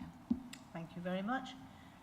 We now move to item 17, which is paper BC 2413, and it is the appointment of the monitoring officer. I'd like to invite the Chief Executive to introduce this report. Thank you, Chairman. And again, I'll be extremely brief. So as members are aware, we are legally obliged as a council to have a monitoring officer appointed as one of your 3 statutory officers. As you're also aware from earlier in the meeting, Jan Robinson is leaving us shortly. She's currently acting in that role as monitoring officer. And similarly from the leader's announcement earlier, you'll be aware that we've recently appointed Tom Barker as our Chief Operating Officer. In advertising that role, the expectation was that, as well as being Chief Operating Officer, that role would also perform the function of Monitoring Officer, but that's not something I can do, that's something only you can do as full council. So my request is that you appoint Tom Barker as Monitoring Officer, and just as a slight amendment to the recommendation, that takes effect at the point at which Jan Robinson leaves the organisation. Okay, thank you very much. I understand I have a proposer in Councillor Saw and a seconder in Councillor Jameson, and the recommendation is that, having been appointed as the Chief Operating Officer, Tom Barker be designated to the statutory role of Monitoring Officer for Babergh and Mid-Suffolk District Councils. So, are there any questions for clarification? Councillor Holt. Does Tom hold any necessary legal qualification to enable him to become monitoring officer, or will there be some training come forward for that? So slightly unusually, there are no expectations or requirements legally that the monitoring officer has legal qualifications.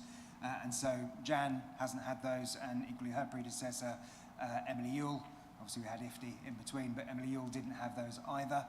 But like with any appointment, we'll work with the person in post to establish what development needs they may have, any courses or such like. So Tom has all the qualifications he's required to have. Any further questions for clarification? Councillor Riley. Thank you, Madam Chairman. Just very quickly, actually. Does Mr. Barker receive an increase in emoluments as a result of his increase in responsibilities? No.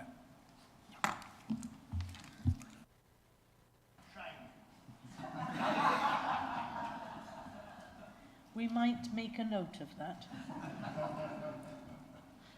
Can we move to the vote then, please? Thank you, members. That vote is now in progress.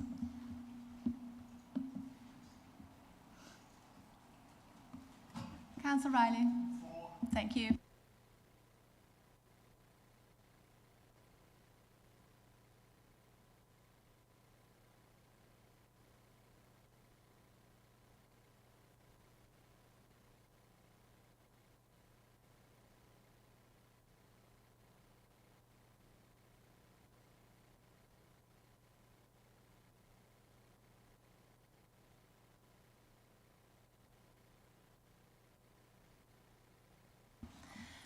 Thank you, members. That's 23 votes for, so that's unanimous. Thank you.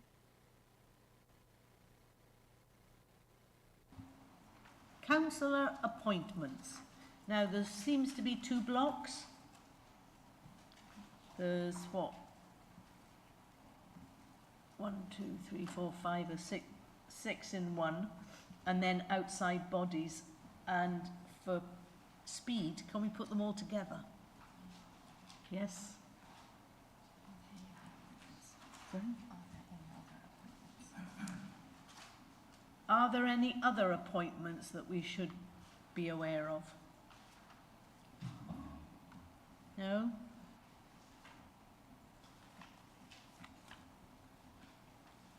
Therefore, we go to the vote. Vote. Thank you, Chair. That we would need a proposer and a seconder, Chair. Yes. Councillor Saw proposing. Anybody else seconding? Councillor Busby. Thank you very much. Thank you, members. That vote is now in progress, and the names are both in the agenda and on the table papers. Thank you.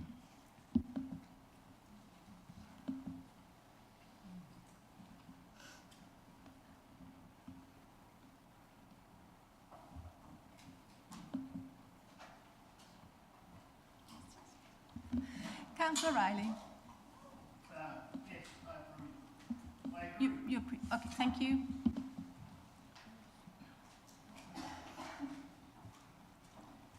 Thank you, members. That's 23 votes for, so that's carried, Chair. Thank you very much. Thank you, members.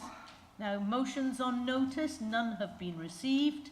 So it gives me great pleasure to inform you that the next meeting is on Tuesday, 24th September at 5:30, and at 20:03 the meeting is closed.